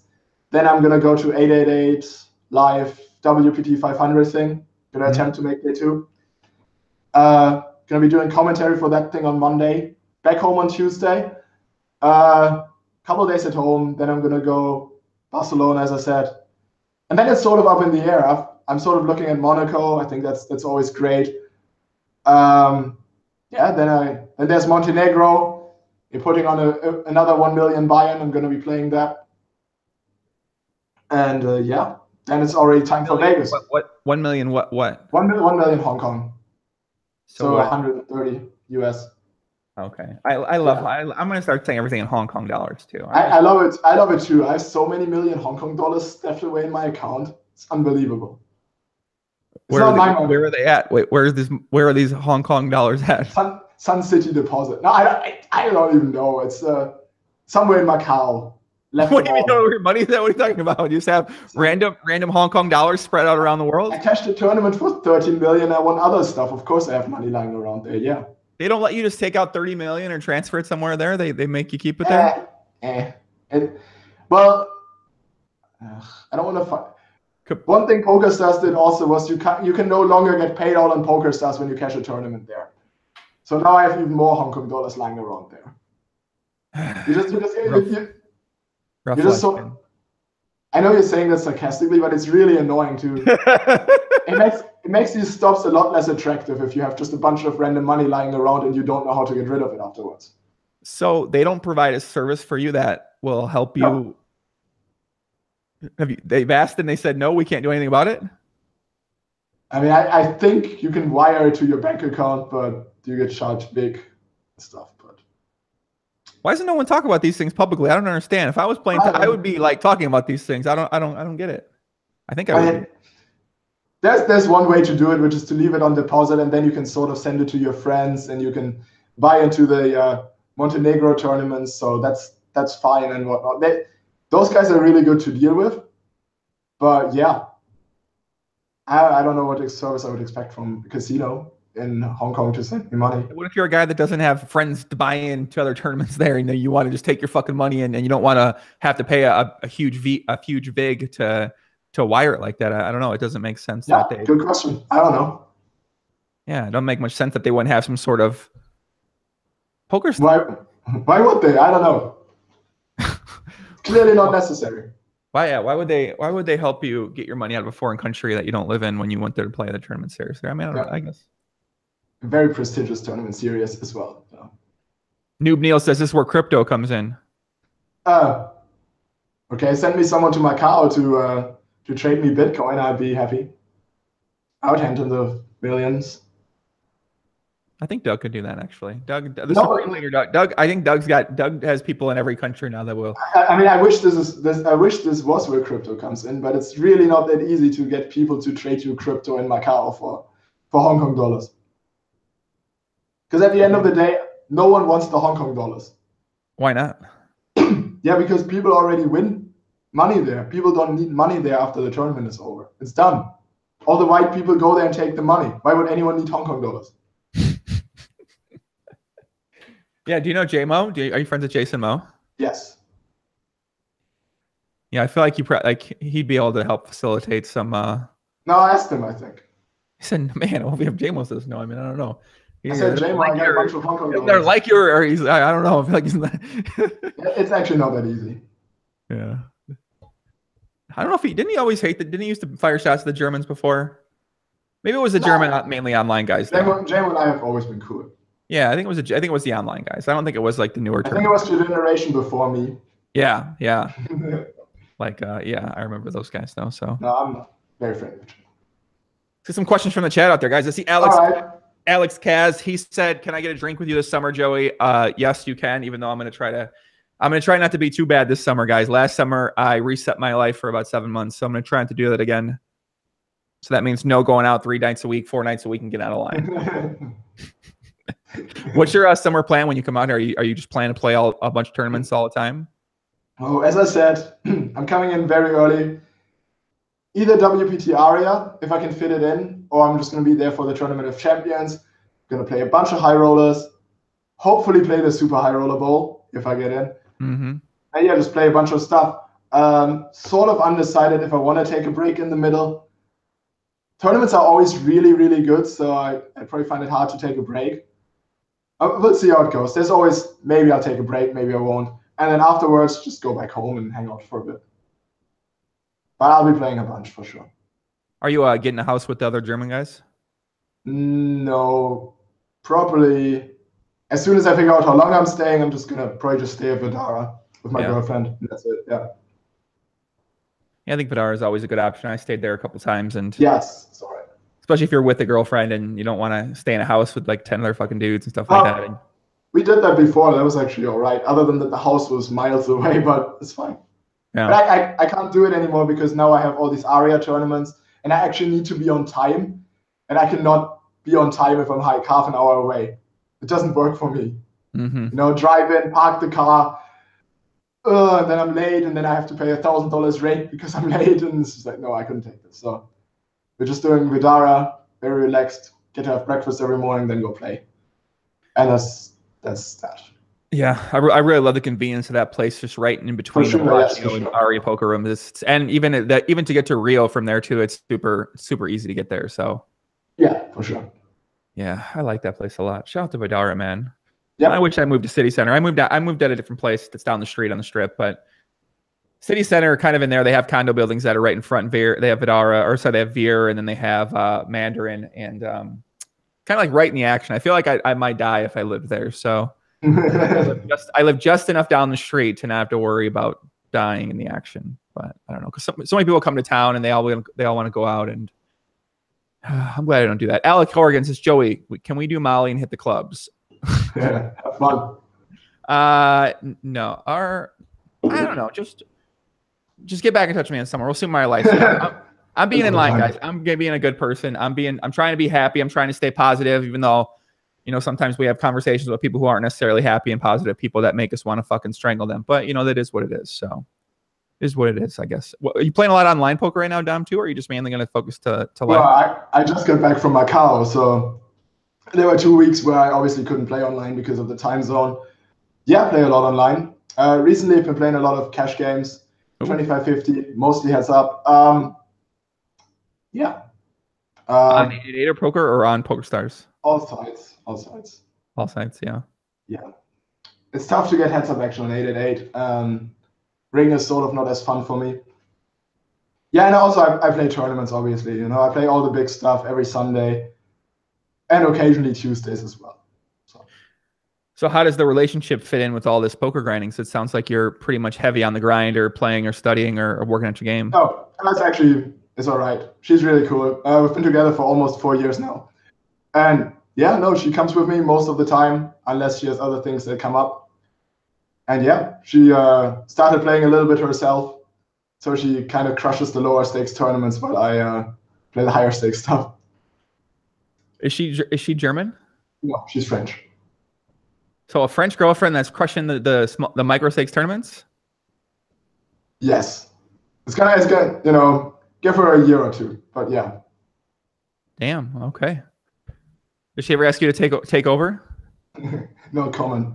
I'm gonna be honest, Dom, I don't know. I might ask you to take over. I'm just gonna say, if I was sitting, I'm like, hey, like, help me out here, help me out. I don't know.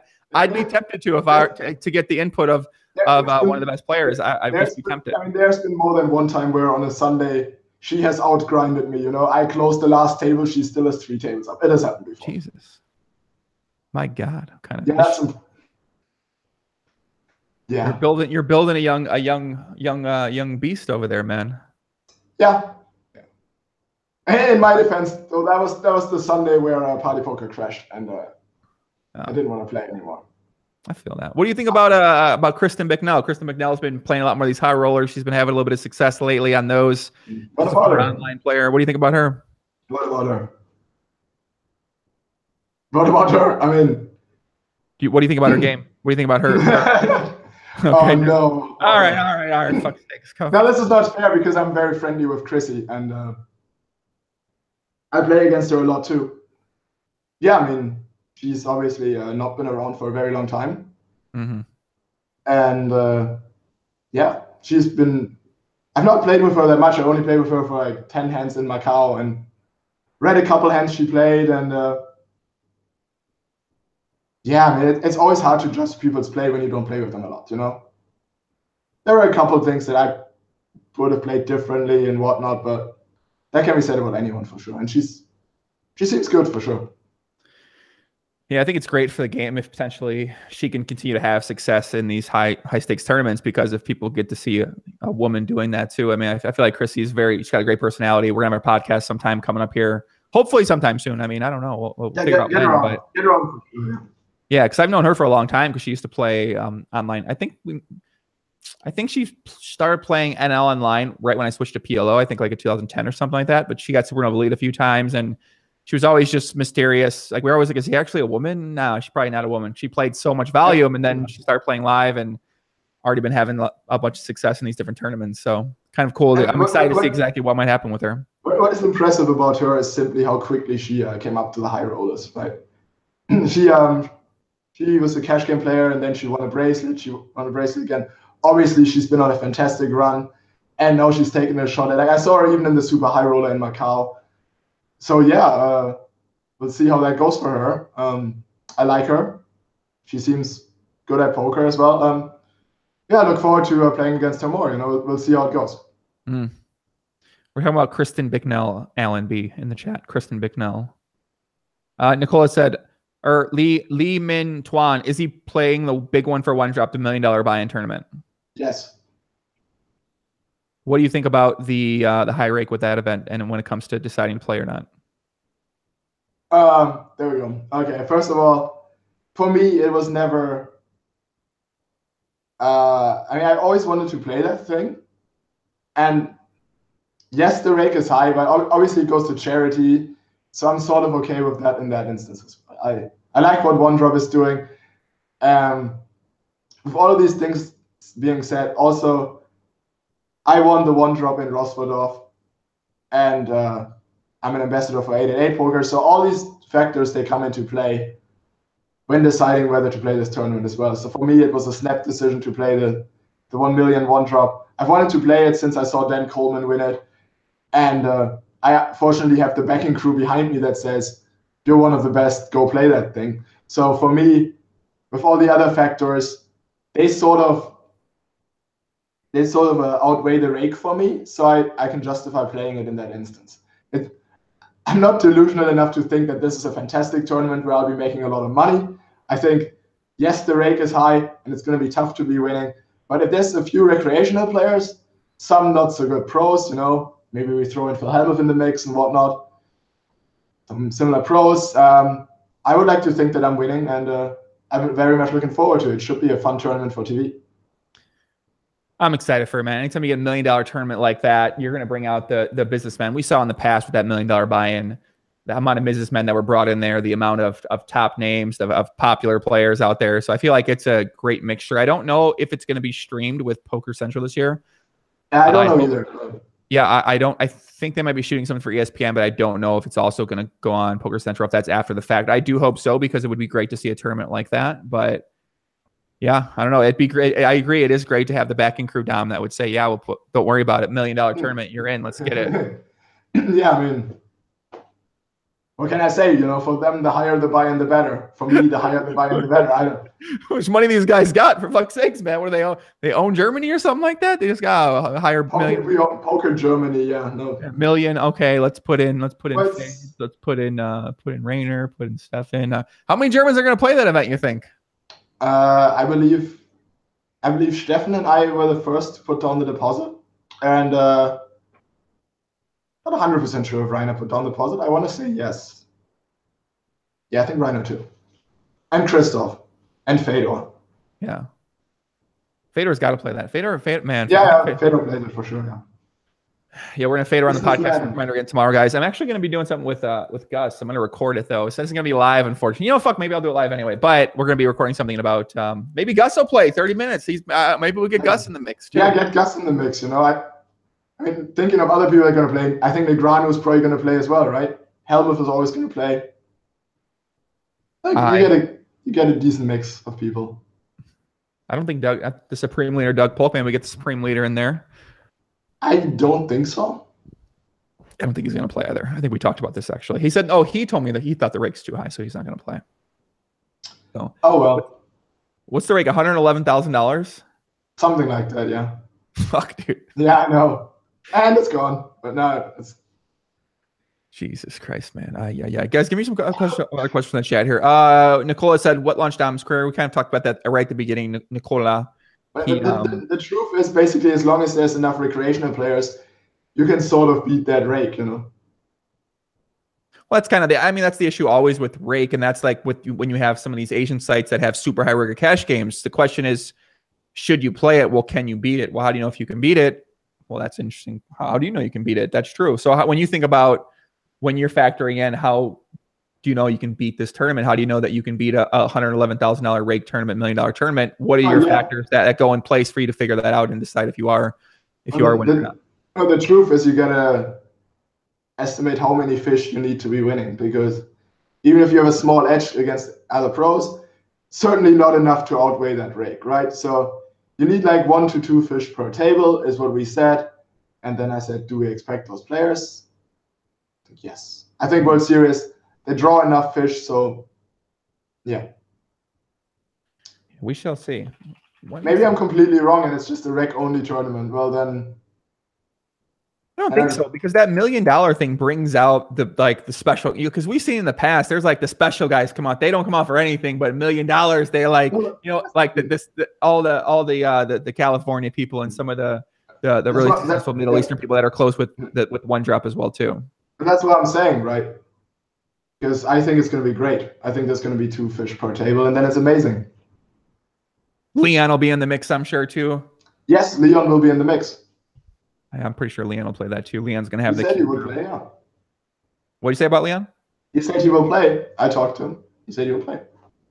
I don't think he's gonna miss $1 million tournament, man. I can't imagine Leon missing the $1 million tournament. I feel like he grinds enough of these smaller tournaments to play the $1 million tournament. I think that would be. Andrew Dopeker says, "What does Dom think of Doug's game?" I don't know. Doug used to be really, really good, and then he decided to focus on other things. And I don't think there's any shame in admitting that either. Very true. I mean, he used to be one of the best, obviously, at 6 max, and then he transitioned to tournaments very well, and he did very well there. He was always a strong player. He has fantastic results. Obviously, he ran very hot. And I don't think I'd be offending him if I say that he was never like one of the true top tournament players. You know, he's always very good, but not true world class. And I think nowadays he's just very, very good. ZZZZZKP says, ask him for how much he would put phone away for a week. I would put my phone away for a week for a very low amount of money. Very high amount. Very high amount of money. Really? I can't. If I don't answer my phone in the morning, I have people blowing up my Skype and asking me if I'm all right. It's that extreme. I need to answer 888. I need to answer random people that I had a piece of, random people that want to sell me a piece. Then just other people that just randomly talk to, people that ask me if I'm in town. I couldn't function without my phone, you know? I was saying this to Henry in Macau, actually. I was like, every morning I have to check my phone and then just be on my phone for half an hour and just make sure everything's all right. How do you itemize? How do you organize that? Do you have something you write it down on, or is it in your mind, or what's your process like for that? I'm extremely unorganized, but also dealing with pieces and everything that I write down, and all the money stuff that I couldn't do without my phone. I have a lot of notes and all the action that's booked for whatnot. So a whole week without a phone, that would be very tough to do for me, especially when I'm playing a live tournament. Do you ever feel like you are so unorganized sometimes that maybe you misplace some information on a piece or on something you bought, and then maybe someone owes you money, you don't even remember because you have so much kind of... Money I'm trying to get a lot better with, and I always write it down, that's fine. Pieces, it's sort of hard, right? Because sometimes you know, unknown fellow high roller friend of mine, let's not name any names. He played a super high roller bowl, China, and obviously everyone knows everyone has tiny pieces of themselves and of each other, right? This is a tournament where there was a list before the tournament, so a lot of people swap that don't usually swap with each other. So what happened here was 7 weeks before the tournament, that guy booked a swap with someone, and then like 3 weeks later, he sort of did all his other swaps. And it's not unlikely that a person in the tournament has a piece of themselves of like 5%, right? Because 5% in a 2 million Hong Kong buy-in is still a lot of money. It's an unlimited re-entry tournament, so that 5% number is not that low. But if you then suddenly forget a 3% swap, it becomes a really big issue. And so one of my friends actually ended up forgetting one of his swaps and then basically played for close to 0%. What? And as he found out after the tournament.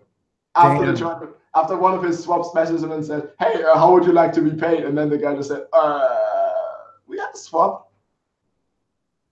So yeah, you gotta be on top of these things, because otherwise you'll end up playing for... That's what's crazy about tournaments, man, is that like if you're someone who is good at getting people to stake you or getting it by action or anything like that, you can play a lot of these tournaments you might make money sometimes through markup if you know what you're doing. It's crazy. I mean, yes, but also no one I know does that. A lot of people like to fire quite hard, and people like to swap a lot as well. So Dom, that's because you know actual good poker players. That's why. Right. But who else gets the good markup that allows them to free roll? Not many people get that price. You know, if you want a good markup, I bet some Americans that have a little bit of a name from years ago. I know that they do actually. That's where I even learned about this. I was like, fuck that's yeah, I could see that. I mean, it's no secret that some of the guys in the tournament are only in there because they have a really good backing deal or had a really good backing deal. You know. Like Phil Hellmuth, potentially. Yeah, of course, Phil Hellmuth. Mm-hmm. Like Phil Hellmuth. Phil Hellmuth obviously is backed for all of them, and he has a very small piece of himself, and yeah, he has rich friends. When you have rich friends, you can play in high stakes tournaments for sure. It turns out when you have rich friends, you can do a lot of different things. If you're, I mean, I don't know, it makes sense, I mean, right? I just like playing high stakes tournaments. For me, that's the fun part. That's what my rich friends let me do. But yeah. Lou Fork, I don't fucking say this guy. Lucky says, "What's a good backing deal?" That's a good backing deal. In terms of, oh god, that's too broad of a question. But if you say, it always depends on the tournament, right? It depends on how good you are, and then the way I usually go about this is I go, what's my ROI in this tournament? I say 20%, and I say to my backer 1.1 markup, and they say done. That's how it's done. You usually try to cut the ROI in roughly half, and then leave it at that. That's what we do among our group, and yeah, you just gotta agree on your ROI. If there's a disagreement, then obviously you're never gonna work out something fair. But if you can honestly say, oh, I beat this tournament with 20% ROI, then you do 10% markup. Yeah. Andrew Ellis says, how much percentage of 100K would Dom say he normally has of himself? I keep all my own action in every tournament up until 25K. So let's say I have a roughly, depending on how good the tournament is, I probably have between 30 and 40,000 action in play, including swaps. $1 million tournament, you're gonna have 25% of that too? I don't even know where to begin with that tournament. I have zero idea. I think we've talked in the past about that, and we like asking them how they're going to decide how much to take. It's such a big tournament. I mean, my God. Yeah. One thing I'm not going to do, I'm not going to forget any swaps in that one. That's for sure. Imagine that. My God, yeah, that would be man. Not gonna forget. Yeah, it's crazy. Can't imagine playing $1 million tournament. We have, I guess it's all relative. If you have a $100 million bankroll and you play $1 million tournament, you know, whatever. But I mean, it's insane. Obviously, this tournament there's no way anyone has anywhere near enough money for that thing. And that's what I'm saying. Like, how much money? Like, it sounds like a fun gamble. I'm not gonna lie. I'm gonna have a tiny piece of myself. Truth be told, I'll play for 5% of myself, maybe. Yeah, I mean, yeah, like 50K, yeah. Not bad. It's like a very, I mean, there's a chance it never happens again. I think it kind of happened once every couple years, yeah, I think, but there might never happen. There might never be another $1 million buy-in. So this might be one of the chances to do that. So yeah, let's go. I mean, I'm ready. Bulero says, ask Dom if a rivered straight is GTO, even though your opponent only has a set. It's a good question, Bulero. It does not seem GTO to me. He spammed this question in the chat like 6 times. I don't know how we can reward him for that. That's not cool. Well, it's my guy. I got to reward Bulero. What am I talking about, man? He's up and coming. What do you mean, man? I had him on the podcast before. That's a legendary hand, by the way. I don't know if you've seen it, but no. What's the hand? It's just a hand I played like 8 years ago where against a recreational player I had a set and he had a set. And you had a straight. And I had a straight. But the river completed a flush and better straights. And he checked, and I bet, and he went all in. With a set? With a set. And to this day, no one really knows if he was bluffing or value betting. And this hand went completely viral recently, and it got 11 million views on YouTube. 11 million. What are you talking? What is this hand? This hand is real. I promise it's at least 10 million. Who's the hand against? What's the person's name? Some unknown guy. You can find it under worst poker fail ever. That is also not a joke. Henry, can you send me, or Bueller, can you send me that one on Skype definitely or Twitter, or link it to me? I want to see this one. But just type in worst poker fail. Oh, the worst poker fails ever made by a human? No, that's not it. 11 million? What the hell? It got shared on this website called Immortal Gambler, and then it had 7 million, and then I found it and I shared it, and now it got up to 10 million, and the comments are brilliant. Like there's people on there who don't even play poker who talk shit. There's people on there who've never played a hand of poker in their life, and they're like, "This Dominic guy is the worst ever." Who would have thought that, Dom? People would have an opinion about a poker hand. Who would have thought that? Who would have thought that millions of people watch something, they have an opinion about a poker hand? But they start their comment with, "I don't even play poker, but." Yeah. Come on. I don't even play poker, but you made a bet for. Oh, it has 11 million on Facebook. That makes sense. Yeah, videos. It's insane. Videos crush on Facebook pretty hard. It's still impressive. Yeah, I'm gonna find this hand too. Yeah, what 13 million views. I just checked. That's not bad. Yeah. Yeah, it's been shared 126,000 times. How's that? Yeah, so anyway, that hand. I folded the river, and I was thinking the guy could only have a flush. All right, we're actually just gonna put this hand up here, guys. Hold on a second.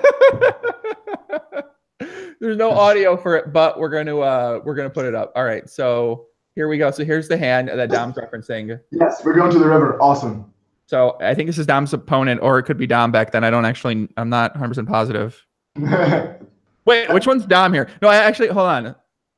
Fuck off. That's me, obviously. That's me. What the fuck? 2012 Dom. So he check raises you. You're taken aback. You're like, what's happening here? I've never expected this guy to check raise me. Well, what you don't see in this video, this hand actually took like 10 minutes or something, you know. Back then we had no shot clocks and tanking was totally acceptable. So I started chatting this guy up for 10 minutes. And he gave 0 fucks. He's drinking the water. At one point, he asked the tournament director if he could go for a smoke because it was taking so long. Did he show it?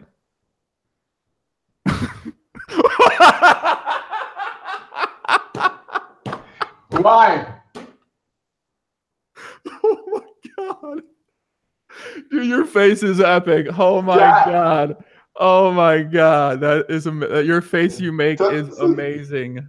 So that happened, and yeah, it's probably one of the most popular hands nowadays. And it's gonna get a couple more views now thanks to this video. Great. Oh my god. Actually, I mean, I'm fine with it. Oh my god, your face is amazing. You look at it and you're like, oh, he had it, and then you're like, he had it. So what was this tournament for? What was the tournament for? As a PartyPoker millions way back in the day.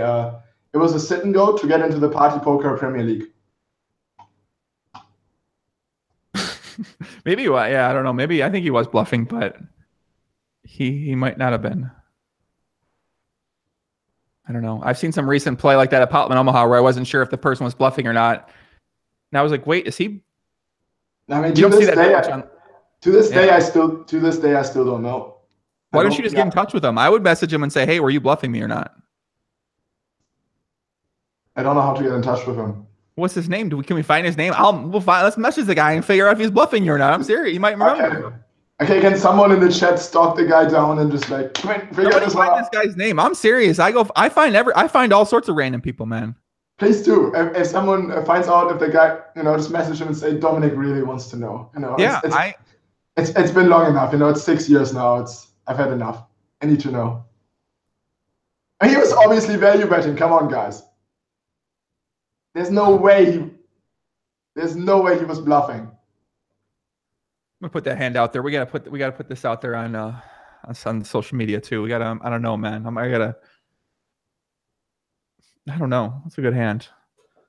FBI Poppy's on the case. Don't worry, guys. The FBI, yes, FBI Poppy's gonna be on here. No, I'm sorry. I'm taking it back. I'm just like I'm sitting here thinking now I can't. It's a very interesting hand here. We had another question up here. Let me go with this one. Why doesn't he live in Vienna like the other high stakes German? Yeah, and Ongun said, is he living in London? How does he like it? Oof. I live in Edinburgh simply because I like it best. And also, the thing with Vienna is, and that's the common misconception people have, that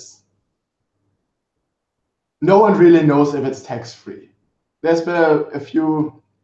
With the UK, we've always known for sure that it is tax-free, what we do. But with Vienna, it's always been sort of a gray area. And then people moved there because I don't know why, they were just careless. They just move there because it's easy. They move there because it's convenient. They move there because people speak their language. Well, for me, that never mattered. I spent a lot of time growing up, just learning English. And then I moved to Brighton. I moved to London. And then I moved to Edinburgh eventually. So Vienna was never on the table for me. Mm-hmm. Also, I have a lot of friends that are English as well that I live with up here. So that's what made it easier. But the main reason has always been that Vienna was always a gray area. So Austria, no one really knows if it's tax-free. And recently, a couple of rumors came out that it might not be tax-free after all. Oh, boy. And it's only rumors at this point. No one knows for sure. It's still like this gray area thing. But in Germany, it's also sort of gray area as well.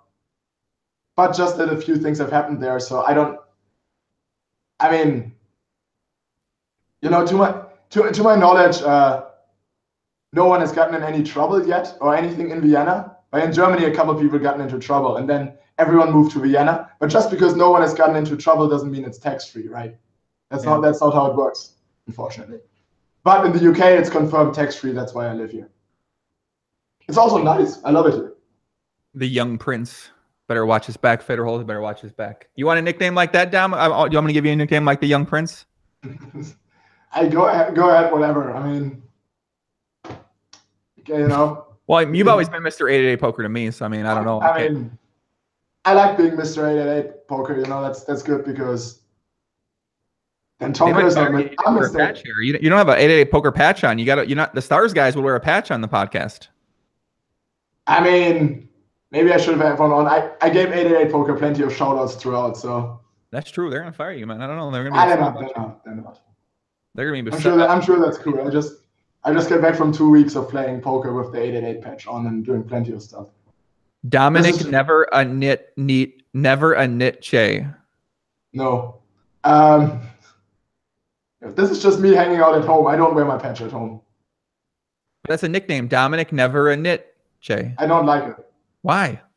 Sounds pretty bad. I don't know. You think Big Dick Donger Kim likes a nickname Big Dick Donger Kim? Maybe. Yeah, he probably does. You're right. I'm gonna be honest. You give a guy a nickname Big Dick anything, he ain't unless you're saying he's like an asshole. He probably is gonna like the nickname. That's true. That is definitely true. I'll take a nickname, but please something else. Okay. In fact, fun fact: Dominic has an oven called Range Master. That is correct. Damn. Is this like That's correct. Is it cooking? You cook a lot in this oven? And not as much as I would like to, but I do occasionally cook. Is this a figurative oven? Is this not an actual oven? It's an oven, yes. An actual oven. It's actually called Range Master, and I didn't even pick it up myself. It was in here when I moved in. I never even thought about it until Rupert came around my place. Shout out to Rupert, by the way. Yeah, shout out to Rupert too. Crypto Brock says, hope to see Jonas Malls in the one drop. I think that's unlikely. I don't think we're going to see him in the one drop personally. I think that's very unlikely. But how great would it be if that was just his coming out? He decides, fuck it, I'm going to go play $1 million one drop tournament. That would be really stupid. Why on earth would he do this? That would be really stupid. He's too smart for this. Yeah, I don't know. We'll see. I know we've been seeing some of the high stakes online guys have been venturing more into live. Do you know Limitless, Victor? Yeah. Yeah. He was just in. I think he was. He was in Macau, but I didn't even see him at any tournament. Not sure he's in Macau to play tournaments. Yeah, I know that. But there was a tournament series going on. Yeah. I didn't see him. Yeah. Saw him there in November.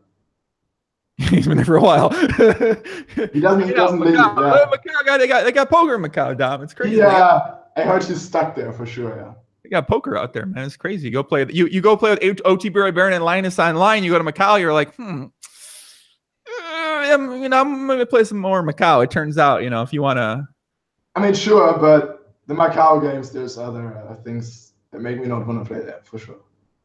Well, I agree. You heard of this, right? You heard that they play 30 to 40-hour sessions and you can't take breaks. And if you do take a break, you get kicked and banned from the game and stuff. What? Okay, the game starts at 6 in the morning. Everyone draws for seats. and then 6 people get their seats, and they leave 2 seats open for VIPs. And then you play 40 hours. You can't leave for you get kicked out of the game? Cannot leave. And you're not allowed to be on your phone. What? Yeah. You can maybe take a 1-hour break. Are you sure they just didn't say this for you? Are you this is a wide thing, a wide across thing? One of my best friends in poker confirmed this to me. I don't think he would lie to me. Are you sure your best friend doesn't remind us of you? Because I can understand why they might not want you and your best friend to fucking not want to be on the phone and have to play 40 hours. I can get that. I don't know if Durr's got the same restrictions. That's what I don't like. That is real. That guy wouldn't lie to me. He's gone through this himself. He played in those games. That'd be great. Like Fedor, you can play in this game, but you got to play for 40 hours and you can't use your phone. Yeah. Wow. That's the game. And then it's also usually just Rex playing each other until the VIPs come. Yeah. Which could potentially have its own issues going on there, but obviously, who knows? Yeah. So not for me. Can you pee? That's true. Can you go pee? Yeah, of course. I actually don't. I mean, I wouldn't be surprised if you told me no. Like, I don't know.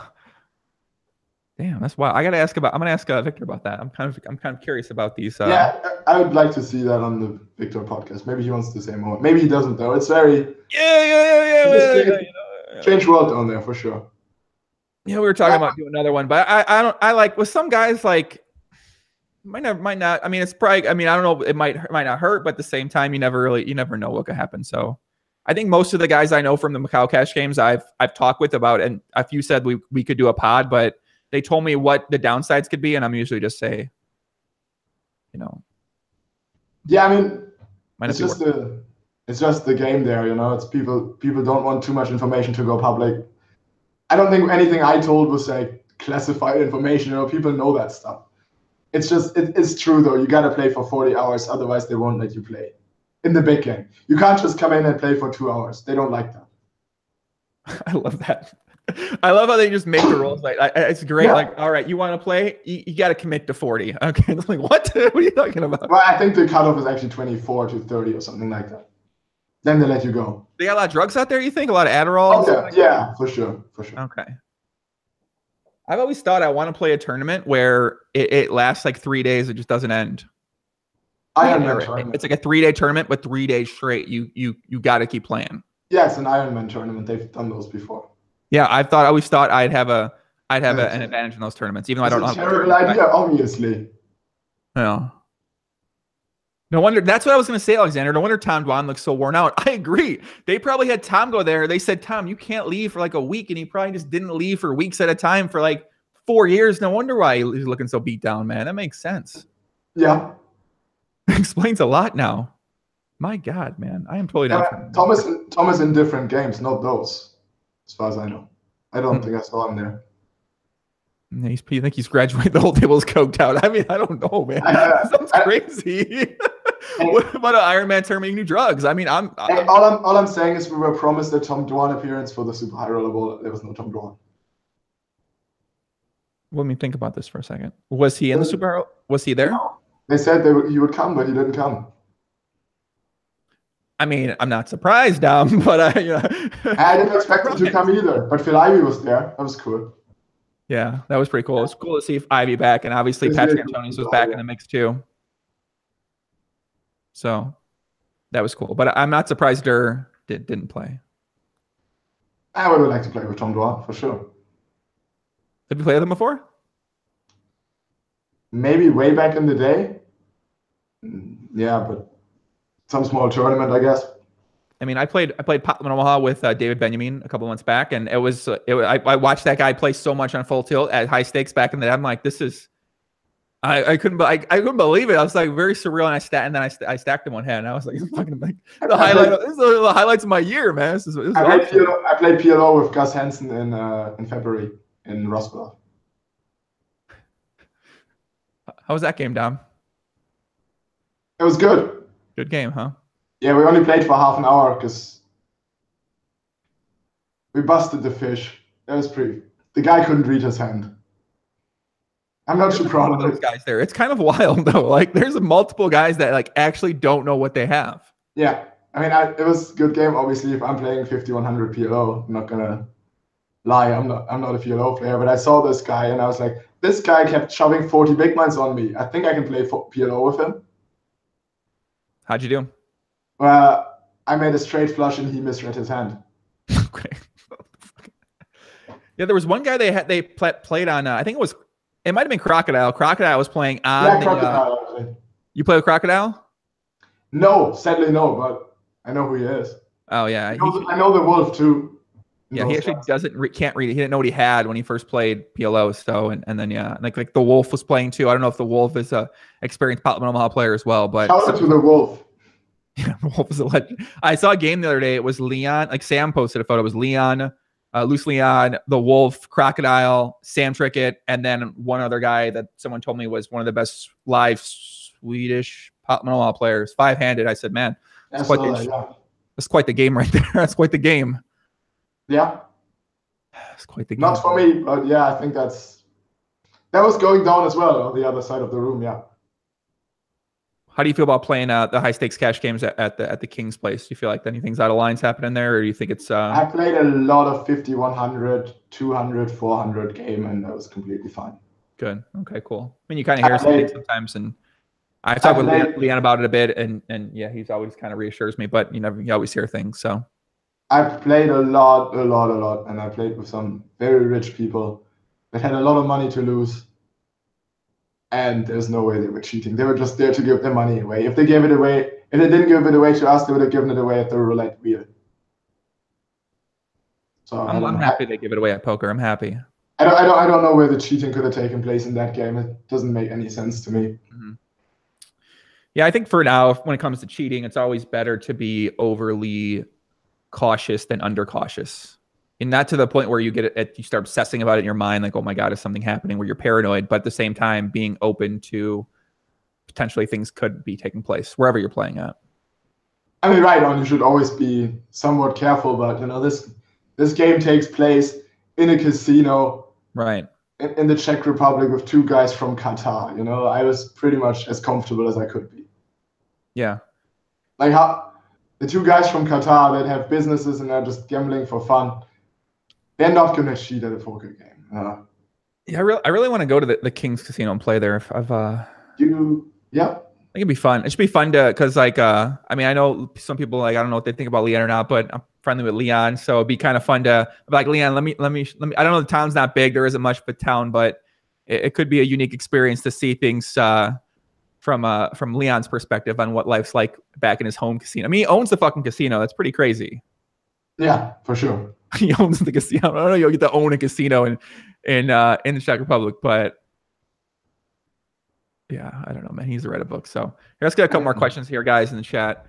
You said you're going to the Barcelona next, or where you say you're going to? Copenhagen. What's after Copenhagen with your girlfriend? Where after that for poker? London. Oh, London. Okay, 888 Poker London thing right there. Yeah. You'll kind of be on the lookout for anything happening with 888 coming up here. Anything for people to look out for with 888? Well, yeah, we got WPT 500. That's the first big one, and then we got 888 Live Barcelona, which unfortunately conflicts with the Super High Roller Bowl, so I can't make it out to Barcelona, which is very sad. Love Barcelona, great city. Yeah, but if you can make it out there. Mid-stakes buy-in, I believe the buy-in is 800 euros or 1,000 euros, somewhere around there. 2,000 high roller, obviously going to be super soft because every decent player is in Vegas. Decent structure, it goes back to what I was saying earlier, that it's not re-entry madness. It's one re-entry per day, so that's pretty fair. Decent guaranteed prize pool. No employees from 888 in the mix. What else can I say to that? A lot of locals. Aren't the employees usually suck? I mean, to be fair, I would imagine employees. Yeah, they suck, but what if they steal money from the overlay? Yeah. Yeah, that's what I'm saying. So they might be overlay. I'm be honest with you, I've heard things, I never really heard this before, so this is like a new thing for me. But I'm gonna look more into it for sure because this doesn't sound in line to me. I mean, I'm out of line. I'm not saying I'm not. I love being out of line too, but it sounds a little bit something. Sounds something. Right on. So yeah, that's. Sounds something, Dom. I feel like, because with that, there's a collusion, other things. I mean, it sounds something to me. I go for it if you want, It's all, no one's cheating, no one's colluding. All I'm saying is they're putting in people that otherwise wouldn't have played because they're afraid of overlay. Mm-hmm. So, yeah, so 888 live happening in Barcelona. Good stop, really good place. What about series? Is there something at the series? Is there an 888 something here? Is there a tournament series of course here? We're doing the 888 event in Vegas as well. Crazy 8. You can qualify for those online, as well as you can also qualify for the main event online. Satellites every week for the 888 live, Crazy 8 event, and the main event on 888. Oh, cool. That's pretty cool. Yeah, we're guaranteeing 2 seats every week. And they've been absolutely incredibly soft, and I can't believe I haven't won one yet. They're fantastic. They qualify people from free rolls for those things. I don't even know where. Right. Do other sites have those? I don't know. No, only 888 has the most serious sets. That's awesome, man. I think that's a really cool thing. I mean, yeah, I think that's something that should get that out to the players, that if you want to qualify for the main event, these satellites are gonna. That's what I said to them, is that, you know, while we can't compete with the massive prize pools, we can compete on other ways. We have the World Series that PokerStars doesn't have, and they wishes they had it, or the PartyPoker wishes they had the World Series, and they can't, you know. But that's 888 exclusive, so that's what we can push, and that's what we're going to be pushing a lot in the future as well. Yeah, 100%. Yes, 100%. The only way to qualify for a World Series is on 888 Poker, and we're giving away lots of seats every week. And it's only going to get bigger in the next coming weeks because, you know, as the excitement grows, so are the satellites. And who knows how big of a satellite we can run, but I really hope we can maybe do a 10 seed at one point. Might need to load up the Untrack Euro site 888 Poker here from Vegas. I'm kidding, guys. For fuck's sakes, man. I'm just joking out there, guys. I'm just kidding. No one, that's not allowed. No, I mean, kidding, guys. Get your fucking get out of the country and get an 888 Poker account. And obviously, if you're outside of, damn, that sounds like a really good value thing. I'm a little tilted. I haven't heard this first time I'm hearing about this, man. That sounds like a really cool thing. I've gone to Mexico, set up an account. Understand, Dom. I'm trying to get people on other fucking sites. Okay, so I need some ammo. People are like, why should I play on this site? I'm like, I don't know, but now I got some ammo to give people, like, oh, check out this satellite tournament at 888, because people ask me this shit all the time. If someone asked me for the #1 reason why to choose 888 Poker, that's what I'm going to tell them, because the World Series is a major selling point, and that's our main competitive advantage right now. 100%, brother. 100%. And then, then the new software is going to come out later this year, which is also going to be sick. And yeah, I look forward to really playing those satellites and hopefully watching a lot of people qualify. Do they gotta play? They gotta go, right? Yeah, we don't. That's also the one thing I'm very much in favor for. We only let people win one package, and then they can't play anymore. And when you win, you have to play. I really like that because it favors the recreational players once again. We build up our player base from the bottom. There's a lot of people in there who got in for $2. We want to give them a shot. And that's really what satellites should be all about. You know, it shouldn't be about the pros winning 4 or 5 packages. As much as I would like this, you know, I'd play it every week. But it really should be about giving the little guy a chance as well. Especially with the World Series. I really like that a lot. That's a great idea. I'm serious, because the one package too, the person has to play it. I mean, that sounds amazing. Honestly, it sounds really cool, because I know WPN ran some kind of bootleg ass tournaments in the past where they gave us fucking knows with them, but I don't think we've really seen this for a while. So that's really cool to see. Honestly, the only problem here is liquidity. You know, we obviously need pros to build prize pools. And if we want to give away 10 seats and once, it's going to be really tough. So that's why we're owning 2 at the moment. But if the satellites really pick up and, a couple of things go our way, then maybe we can do a few more seats. I would really like to see this. And if we get the support going from the player base, you know, that's what I wonder if I could do some with 888 where maybe one of the tournaments I say I'll take the winner out, get out of line one night here in Vegas this summer. I'll talk with them. I know I'm gonna talk with them. Be like, hey, could we like a special thing? Maybe like I'll take the guy out of line. I'll get him out of line with Joey too. I don't know if they want to do this. You know, they tend to do stuff with me. You know, mostly poker related stuff that I need to do with the qualifiers. I just want to get people out of line. I want to help people out of line this summer. That's my goal, Dom. I want to help. The choice between study with Dom or out of line with Joey.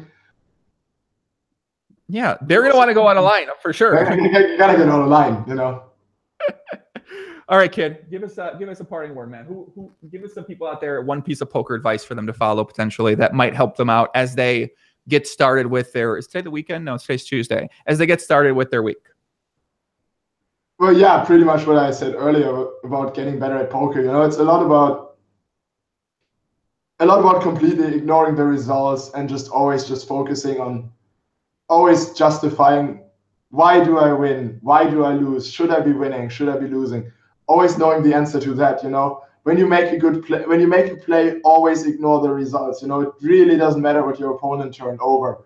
And get friends who are better than you at poker so you can get better, you know. If you want to get better, don't talk to your friend in the 1-2 home game, because bang bang, that guy's not going to teach you GTO poker. And yeah, you know, if you want to crush high rollers, you don't hire some random mid stakes Rex from Las Vegas. You know, just like when you hire a coach, make sure they beat the game they're teaching you to beat. You know, there's some people currently in the high roller scene that trying to get coaching from Rex that don't beat the high roller games. You know, I say, okay, bring them on. Not the recreational discussion, basically. I'm kind of surprised we never got to that. But yeah, no, just in general, be down to earth, accept that you'll make mistakes, and just always try to learn in a very consistent way. Last question here, and then we're going to wrap it up. Rupert says, who's your friend better than you at poker that you discussed with Dom?